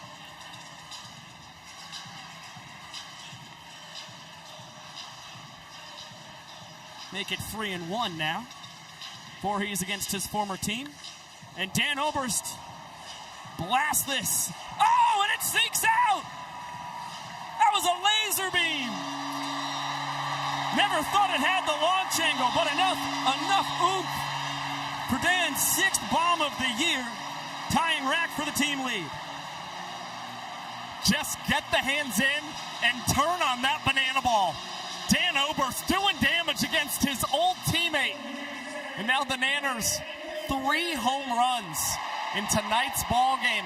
And across their last 4 games against Indianapolis, they didn't have a single homer. They're making up for it, Josh. They are making up for it. They have certainly found the power stroke here tonight. A rude homecoming for Gage Voorhees. Grew up coming to games here in Cincinnati. Pitched here as a member of the Bananas last year. Gets another crack at it. Got a lot of family in town for this ball game. And a very special day for him tomorrow. First Father's Day as a father. KJ didn't know that was ball 4. He'll still get first base easily, obviously. And fellas, I don't want it to be forgotten. No better way for Dan Oberst to get career hit number 300 than on that home run for the Savannah Bananas. That is remarkable. Came into the game with 297 hits in his banana ball career. He's 3 for 3 and could have had a shot at it back in the 5th inning, but he was locked in the bathroom. So the Bananas had to pinch it Dakota Stiltz-Albritton for him. They couldn't get their designated hitter. You can't make it up. I hate when that happens. Out of the old water closet.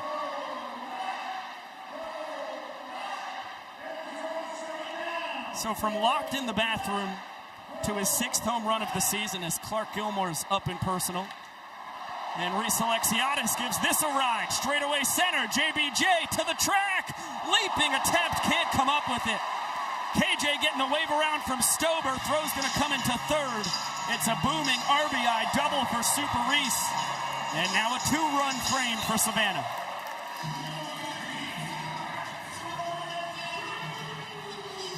That's a sigh of relief in a way for Reese Alexiadis. He's been batting below the Mendoza line in MLB stadiums this season. It's actually a lot for the to be desired from one of the stars of this Bananas team offensively over the last couple seasons. But hopefully a sign of good things to come. Another multi-run inning from the Bananas tonight, their 4th.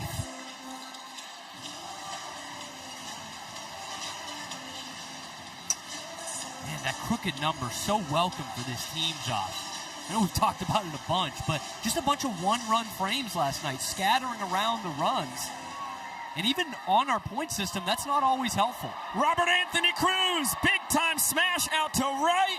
JBJ secures it. Warning track power. Thought Rack might have taken the team home run lead right back. But not quite enough mustard on that one, as Alexiadis advances to third with one out now. And Voorhees throws to Bill Leroy. First faced off in the Bananas vs. Pros game, Banana Fest 2022, as Leroy gives this a ride. Out to left center, JBJ on his horse again. It's been a fun inning for Jackie Bradley Jr. It'll be a sacrifice fly for Leroy. Alexiadis scores easily, and now 3 across. He's run the distance of a couple Walmart parking lots this inning for the Indianapolis Clowns. The Bananas, another productive AB. Doesn't result in a knock for Bill Leroy, but he picks up a stake. I think Jackie Bradley still gets about an 80 range grade. Bounding ball, Eli Payton between the legs, in time to take care of Ty Jackson. But 3 runs across for the Bananas. Started with the Dan Ober solo shot. Then the RBI double from Alexiadis, the sac fly from Leroy. And a golden opportunity for the Nanners to increase their lead from 1 point to 2 as we stretch here in Cincinnati, going to the bottom of the 7th.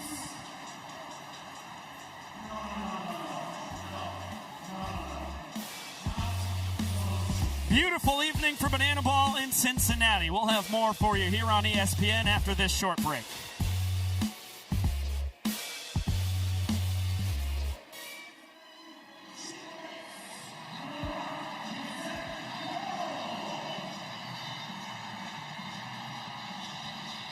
Look at Zango. Zepupu is in the lead. He turns the corner. Which sheep will make it there first? The big finish. Give it up for the sheep race.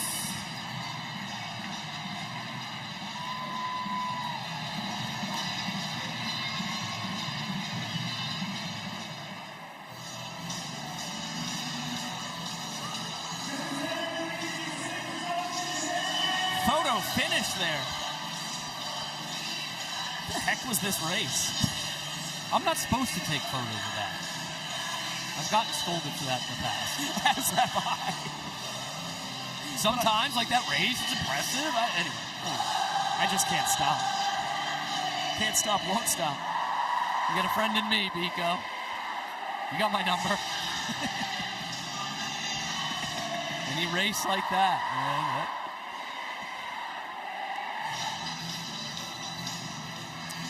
Promotions, of course. Right. There's nothing to do with what happened to Dan Oberst in the 5th inning. No.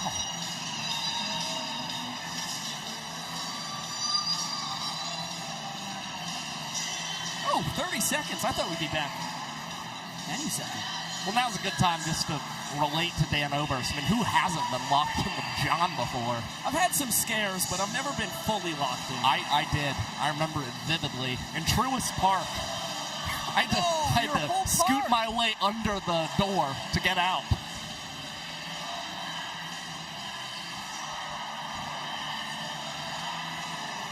To the bottom of the 7th inning we go. Great American Ballpark.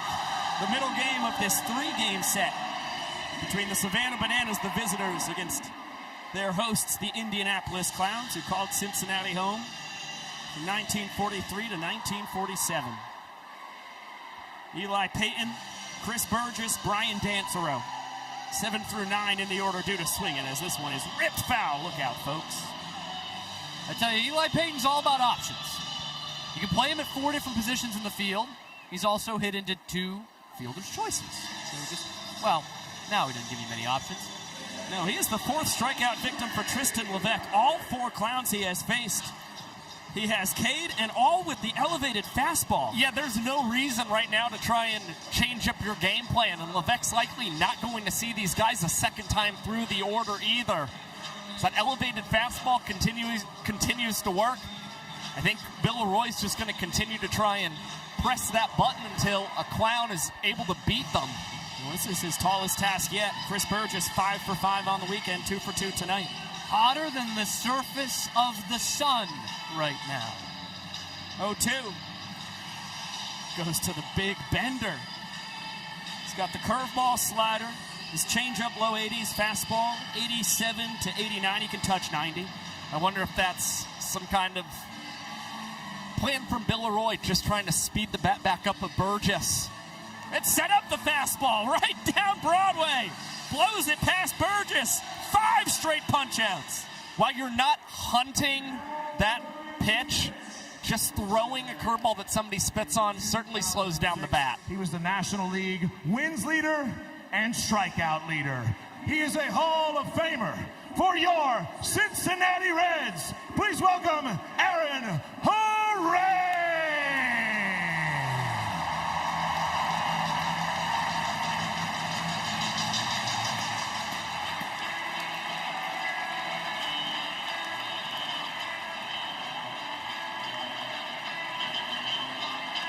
After Tristan LeC strikes out all 5 batters he faces, hands the ball off to Major League Baseball's leader in strikeouts in 2006.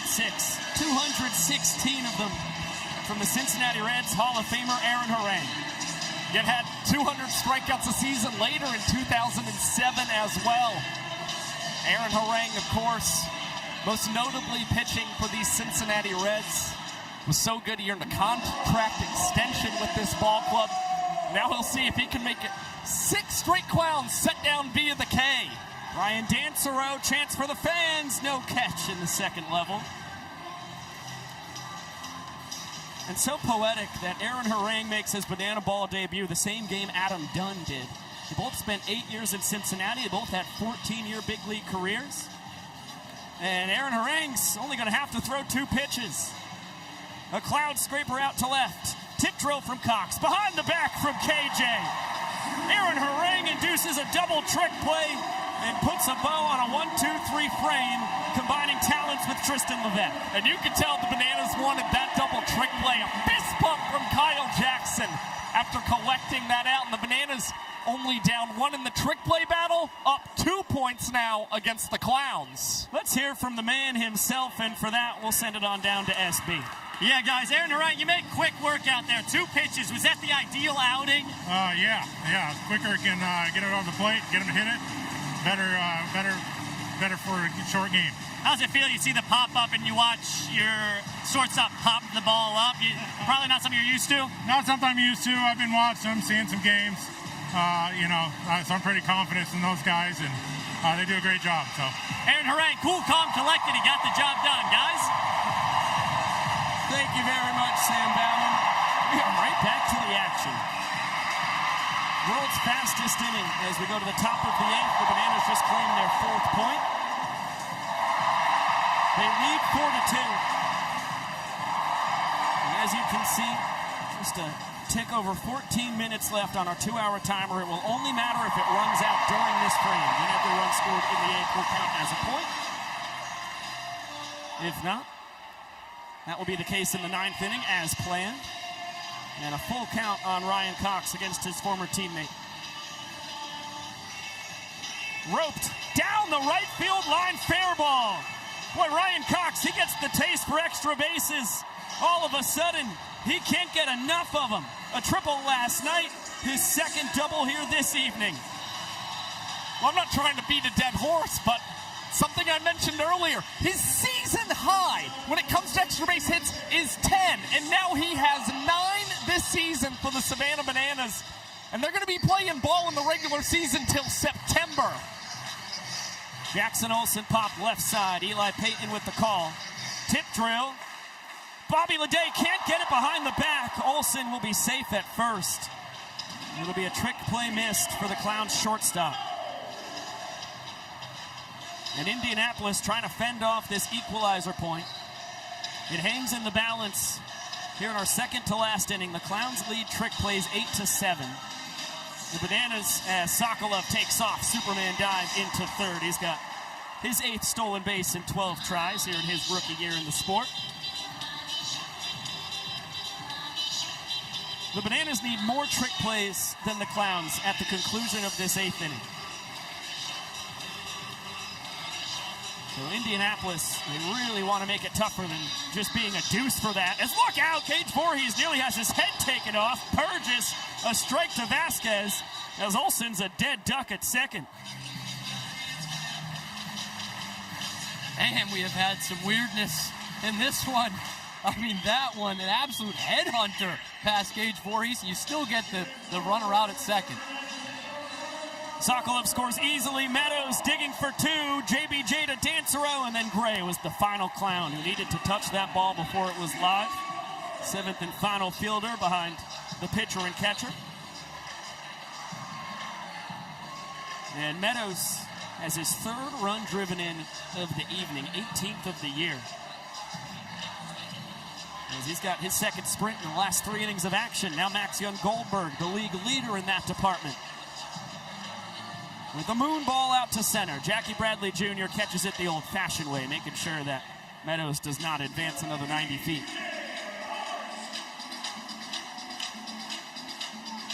That's one there. It's JBJ's rookie year in the sport.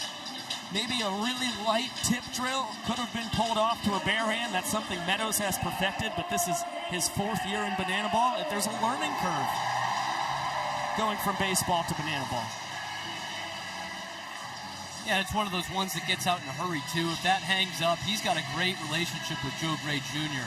out in right field. They have run the tip drill all season long. We also don't want the Bananas to score another run here in the inning. You don't want them to go multiple runs. If you tip it, you risk DR Meadows tagging up and getting the 3rd. Yeah, there's multiple avenues for the Bananas to claim another point here. It's kind of pick your poison. You've already got the 1 run on the board. And now Dan Oberst 3 for 3, a homer his last time. Off Gage Voorhees. It's how his former Bananas teammate started his return here to the Buckeye State, and now a ball 4 sprint.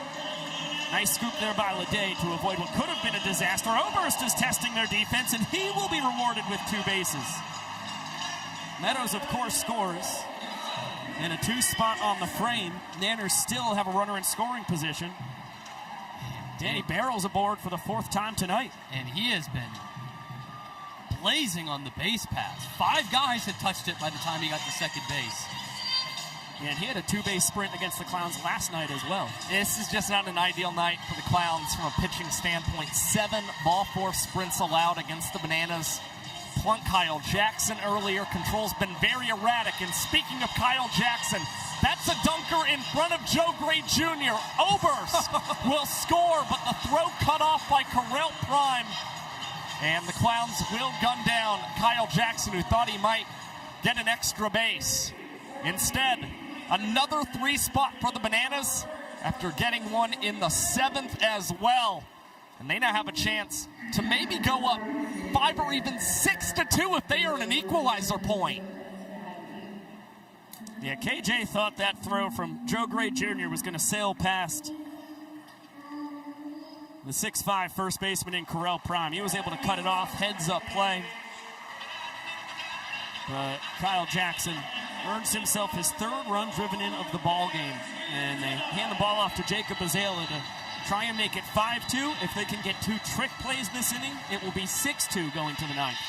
Yet Big Red, not exactly a guy who's been known for inducing a lot of trick plays this season, has a strikeout rate over 20% for the Savannah Bananas. That's actually been one of the strongest points of his game. But he's also just trying to get more comfortable on the hill yet again. He's on a streak of 6 straight appearances where a run has been scored against him. And he's just gotten into this place where batters have started to get familiarized with his arsenal and pitching style. To start off the 8th, we are going to have a pinch hitter with all kinds of pop for the Clowns. Nico Holsizer will come up to the plate. Got the rare start on the bench tonight. But a guy with all kinds of a powerful swing. We see it in batting practice, and we've seen it once or twice on the actual banana ball field this year. Holsizer, former Dodgers and Rays minor leaguer, was a 4th-round draft pick, went 26 overall for the Clowns in November, and he nearly punishes his head coach for that selection. Bouncer, Eric Fox, able to avoid it, and now he's just going to flee the whole situation. The almighty hole sizer at the dish. Goes right back towards where Fox was coaching third. Another good call by Eric Fox. He's jogged all the way to the dugout. He's going to send his assistant coach, Tony Voiro, out there. Split right now is taking the third base coach's box. He waved off Voiro. He says, I can handle this for now. Look at these biceps. Called strike 3 there. Hole sizer back to the dugout. Off speed from Bazela. And back to the top of the order we go. Joe Gray Jr. trying to jumpstart a 3-run rally with one away. As you can see, less than 8 minutes on the clock. This will be our final inning played if that runs out here in the bottom of the 8th. Things would have to really unwind for Bazela and company for that to be the case. On a hop, Ryan Cox between the legs. Alex Ziegler can't make the scoop.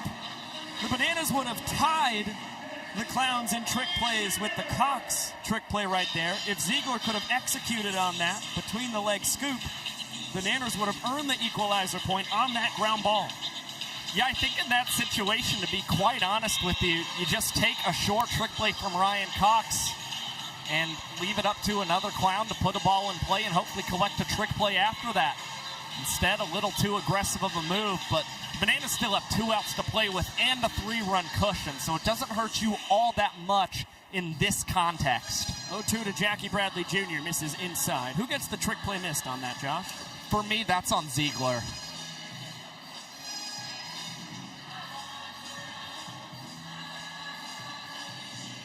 Swing and a miss.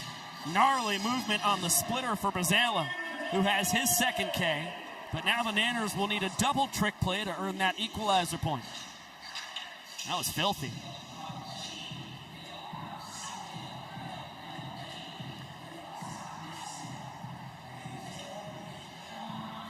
Bobby Leday walked off the 5th inning, his last trip to home plate.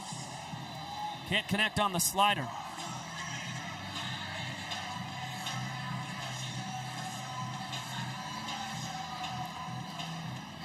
Comes up empty on the splitter.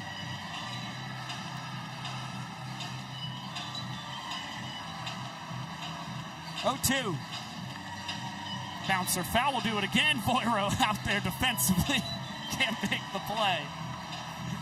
Souvenir for the fans, though. It all ends in good order. Pop fly right over our heads. Son of a gun. For a second, I thought we might have finally had our opportunity. Oh, nice snag. Down below us with the glove. That's why you bring your glove to the banana ball game. It's not an out, though, because it was on a deflection. Got to be caught cleanly right off the bat. How about Bazela and Leday? 0-2 count. Leday continues to foul off. Gnarly 2-strike offerings from Bazela. We'll get another, and Voiro once again can't snag it. That was his toughest one yet. That had some heat to it.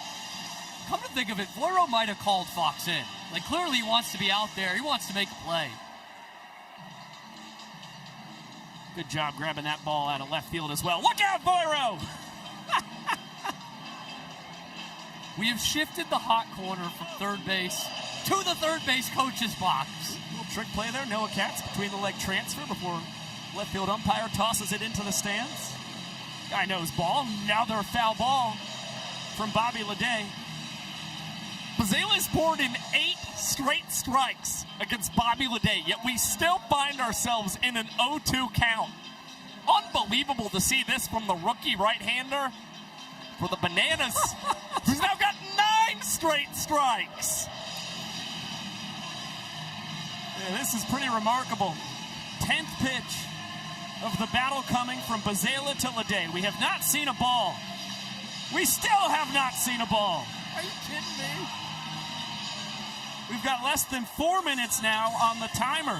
It might run out before Leday leaves the batter's box. This is like Gotti Ward round 3. What a battle. 11th pitch coming to LeDay. A foul ball, look out to the Bananas dugout. They scatter. 11 pitches from Bazela to LeDay. They have all been strikes. Here comes number 12. Another foul ball. Look out. Our third base camera operator jackknifes out of the way. Well, for context for everybody, longest plate appearance in Banana Ball history, 17 pitches. Alex Eager against Logan Lacey in 2024. See if Bazela and LeDay reach that territory. And Bazela's still got 3 balls to play with. 13th pitch. What a take. LeDay lays off. It's a 1-2 count. Tough to lay off pitch number 13. He smokes pitch number 14 deep out to left, and it clangs off the wall. Ray Jr. is going to get the wave around. Cox's throw home. Not in time. RBI double from Bobby LeDay. Hard earned at that. And that'll get the inning tying run up to the plate for the Clowns here in the bottom of the 8th with less than 2.5 minutes on our 2-hour timer left. That is remarkable from Bobby LeDay. Just to hang in there against Jacob Bazela and finally get a mistake on pitch number 14. And Lytle rips this down the right field line. LeDay will score. It'll be extra bases for Joe Lytle as he's into second standing. Joe Lytle finally gets that hit. He's not getting shut out tonight. He's brought in a point. Now brings in another run. And boy, fellas, this one's getting interesting. Dale Francis Jr. represents the inning-winning run at the dish as we approach 1.5 minutes on our 2-hour timer. And this ball ripped. Foul. No catch from the fans. And still a chance at that equalizer point. Nice front door bender. Bazela head 0-2. We've been here before, though. Good take from Dale Francis Jr. Singles his first 2 times to the dish. Was struck out by Levesque in the 6th. The 1-2. Able to fight it off. And we have less than a minute on our 2-hour time limit. If it runs out, every run scored here in the 8th will immediately turn into a point. Oh, Dale Francis Jr. A moonshot out to left. Are you kidding me? 2-run walk-off Tater. Clowns win the inning. It's a 4-3 game going to the 9th. Dale Francis Jr. bobs away in the Queen City. This game is getting bananas, but this inning belongs to the Clowns. It's not only 3 straight hits for the Clowns with 2 outs, all of them were extra base knocks. LeDay double, Lytle double, and Dale Francis Jr. The signature blast to get the Clowns a point.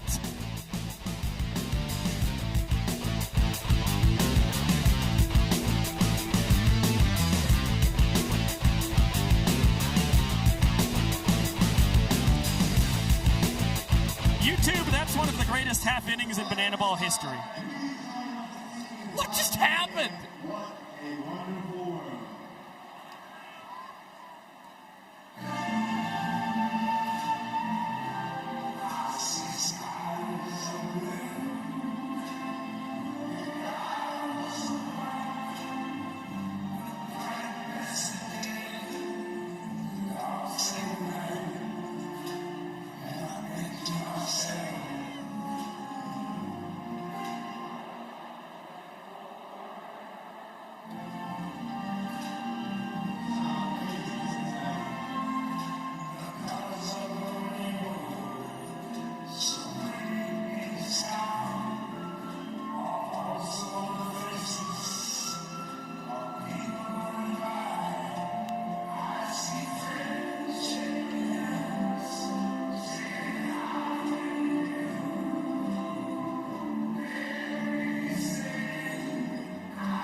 just got to witness one of the greatest half innings in banana ball history. The grand conclusion, a rainmaker in walk-off style, two-run homer for Dale Francis Jr., the fifth long ball of his rookie campaign in the sport. And our contest took a 3-point swing across that inning. If Alex Ziegler could have made the scoop between the legs after the trick play attempt from Cox on the grounder, it would have been a 1-2-3 inning. Bananas would have won the equalizer point. They would lead 6-2 instead. The Clowns come back from a 3-run deficit. It is 4-3, and they hand the ball off to Drew Irvin, the former Pittsburgh Pirates minor leaguer. Yeah, this is a huge spot for Irvin. Without a win this season and has struggled with control from time to time, but each of his last 2 innings have been tossed in less than 3 minutes. 2 strikeouts, but 2 ball 4 sprints in that span.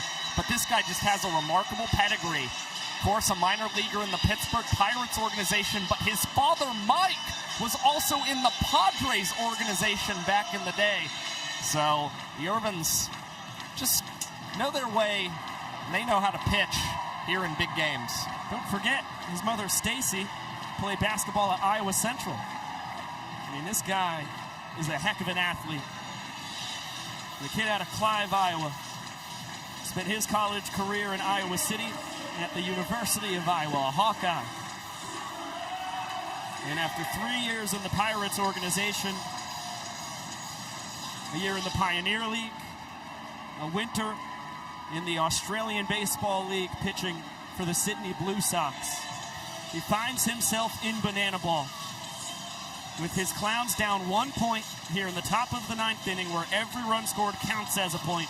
It's Alexiadis, Cruz, and Leroy, 5 through 7 in the Bananas lineup as they look for insurance. And it's a 2-1 count on Super Reese.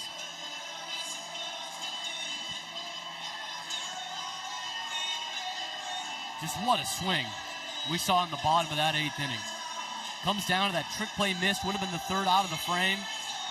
And it gets crazy, and it's going to start crazy here in the final inning.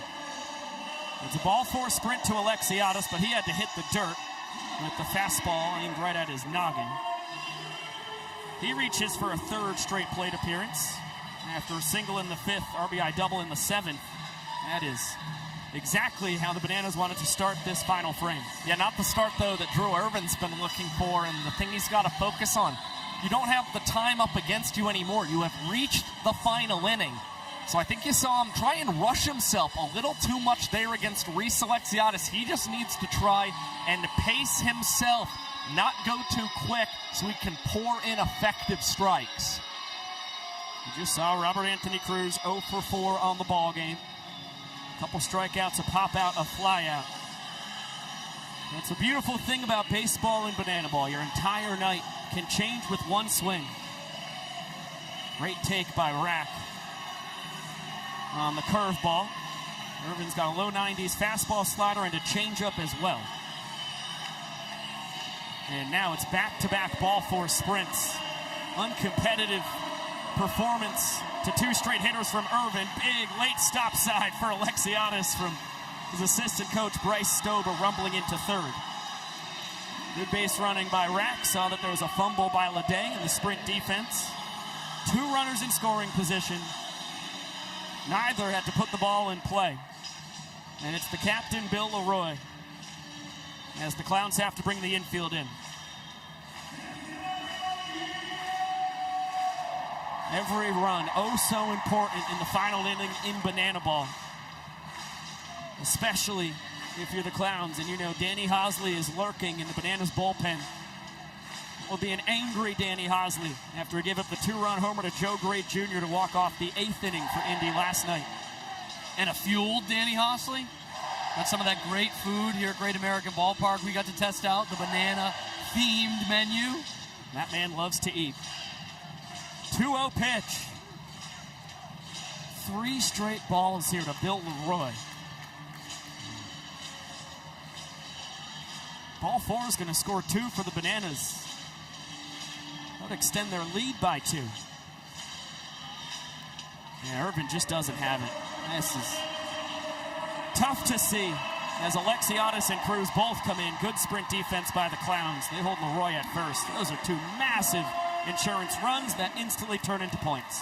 And the tough part is the Clowns, pitched 2 innings with Nick Wilson last night, who's been their best relief arm. Dayan Reynoso got the save as well.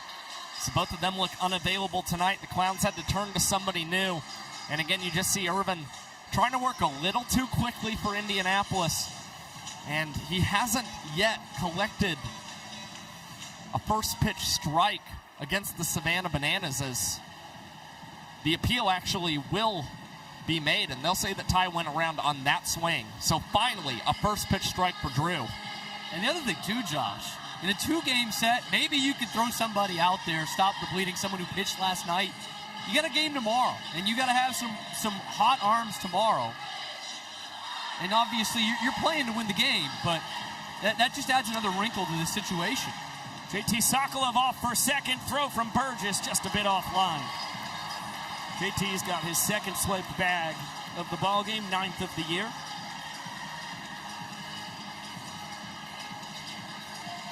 Bananas designated runner. He could pinch run 1 time every trip through the order. This is the Bananas' 5th time through. As Jackson can't connect on the nasty bender. And has some fun with Irvin, who finally has an out. And you see the upside of Andrew Irvin right there. I mean, he's got filthy stuff. It's all about the control. Yeah, that's an out pitch right there. And the first one, he feels like he really located. It was nasty. Ryan Cox has a pair of doubles. He scored once. Sokolov scored once in his stead. Heck of an offensive series so far for the Nanners shortstop. Big hopper. What a snag. Correll Prime over to Irvin to take a hit away from Cox. Sokolov over to third. Big time play from the Clowns' big first baseman. Golden batter coming for the Nanners. Ladies and gentlemen, the Savannah Bananas are invoking the golden batter rule. Hitting in the place of Jackson Olsen is the Savannah Bananas golden batter. Please welcome Dan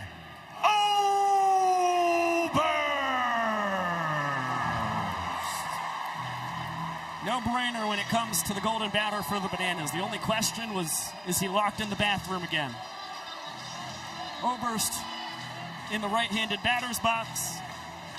And on the night, 3 for 3. A home run, a ball for a sprint, 2 runs driven in, 3 scored. Sokolov diving back to third after the deke from Burgess. Oberst 2 for 5 as the golden batter this season. A steal of first as well for the Savannah Bananas. Trying to see if he can get them even more insurance. Already with 2 runs that have become points here in the final frame.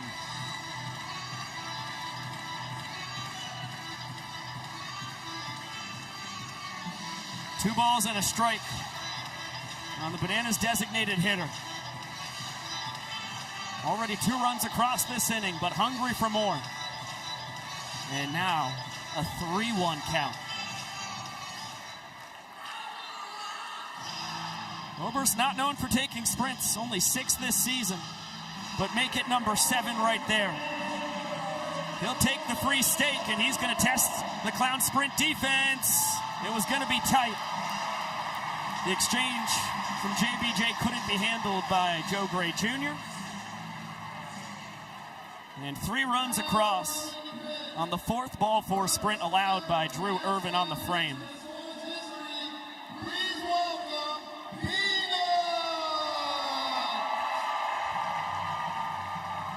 10 ball 4 sprints on the night for this Clown staff.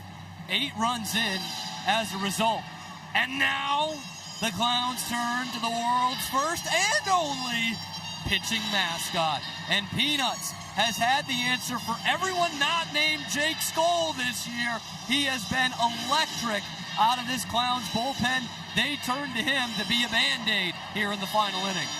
Right, if you are not keyed in to what Peanuts the Elephant is doing here in his rookie campaign, as ridiculous as it sounds, the numbers speak for themselves. He's faced 9 batters. He's retired 8 of them. As you just mentioned, Cam, the only batter to reach the solo home run from Jake Stoll, one of the best hitters in the history of the sport, if not the best. Has never had to hold a runner on. Peanuts. And that changes here in Great American Ballpark. D.R. Meadows looped out to center. JBJ. Easy play. The trunk gets the job done. It was sore last weekend in Morgantown, comes back into Cincinnati, and shuts the door on what was a big inning for those Savannah Bananas. The Bananas score 3 runs. They only put 2 balls in play. The ground out to first and the fly out you just saw. It was 4 ball, 4 sprints. And a gift of 3 points. After the Clowns had that fantastic comeback to win the 8th inning, going into the bottom half trailing by 3 runs, 4-run rally, all of them coming in with 2 outs. And that was a gut punch for Indianapolis. No hits in the inning. And you add 3 to your score. That's going to make you feel good as a club. As you can see, Correll Prime, Eli Payton, Chris Burgess due to swing it for the Clowns. It's 6, 7, and 8 in the order. After that, it's Dancero, Vasquez, and the top. Yeah, and I don't think you expect to see a golden batter unless Dancero or Vasquez spot in the order comes up. Clowns are going to need to piece some things together. You hopefully bring up your golden batter with a couple guys on base to see if you can get a big swing and get yourself right back into the game. But that's going to be tricky against Danny Hosley, still the tour leader in earned run average this season, but has allowed a home run in each of his last 2 outings. One in Memorial Stadium in Lincoln, Nebraska, and one last night to Joe Gray Jr. It's actually Hosley's first home run surrendered in a Major League ballpark since he gave one up to Logan Lacey on July 5th, 2025 in Fenway Park. The good news for Danny Hosley, the home run he gave up that walked off the 3-2 victory for the Firefighters in Lincoln and Memorial Stadium was to Eric Jones Jr. The 2-run shot he gave up last night was to Joe Gray Jr. The 3 juniors the Clowns have are in the top 5 spots in the order. Advanced analytics. This is exactly where you want to be. He's got 5 straight hitters, none of them the second of their name. And his good buddy Correll Prime, who had a 2nd straight dinner with Hosley last night at Jeff Ruby's. They just can't quit the place. Behind 0-2. Look out, Prime. Throws off for flexibility. Keanu Reeves' matrix move. And now a 1-2. Fouled away. Bangs off the facade of the 3rd deck. Prime 0 for 2, a ground out and a strikeout.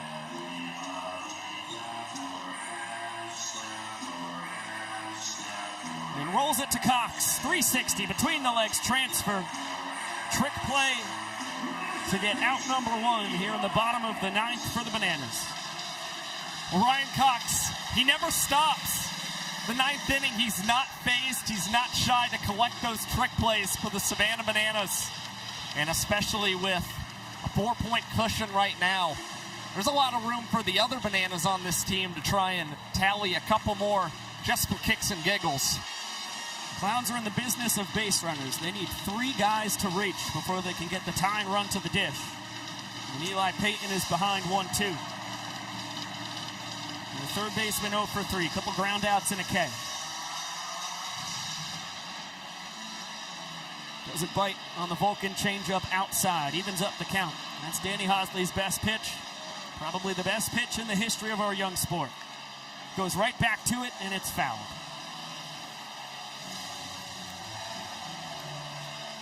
Those of you new to it, this is the Rivera cut fastball of banana ball.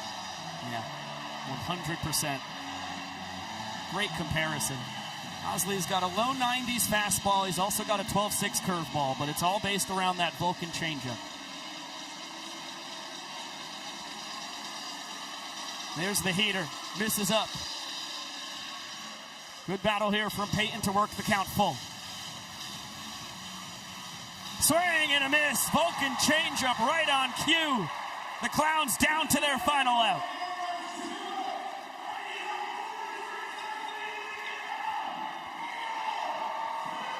I mean, that thing dances. And it's got a lower spin rate than the average changeup. That's why it's so hard for batters to pick up in the box. It's a big reason why Danny Hosley consistently leads every Banana Ball World Tour at year's end in strikeout rate. Yes, it's a lower spin rate than the average changeup in Major League Baseball. Just to put it into perspective. It is an elite pitch as the fastball is fouled straight back by Chris Burgess. A little conversation. I think Burgess and Hosley. I think he would like another. He gets it. No, that was a Vulcan change. 0-2 count. Clowns down to their final strike. There is the 12-6 curveball. Great block by Leroy. Burgess 2 for 3 tonight. Goes down swinging. It's the Vulcan changeup again as Danny Hosley slams the door on an emphatic 7-3 victory from the Savannah Bananas. They even up this series. And we'll have a rubber game tomorrow afternoon, 3 p.m. Eastern, right back here on ESPN. That's the sigh of relief that the Savannah Bananas sorely needed back in the win column with their 18th in 2026. And the Nanners tie a season high with 18 runs scored tonight that lifted them to this 7-point victory over the Clowns. The look on the face of Ty Jackson says it all. The spark plug for this Banana squad. His second home run in as many weekends helped power the Bananas. The fantastic team offensive performance.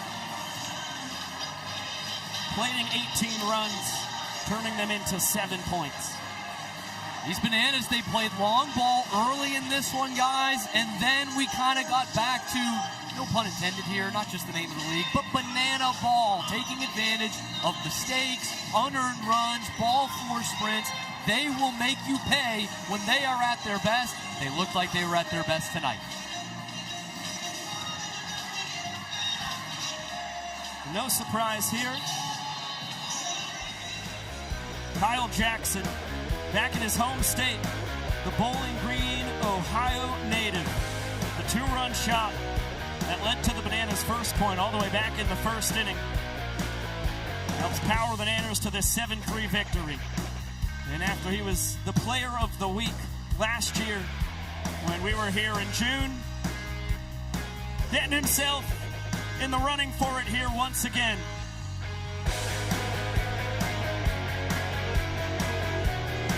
He is pretty, he is gritty, and he does it all on both sides of the ball.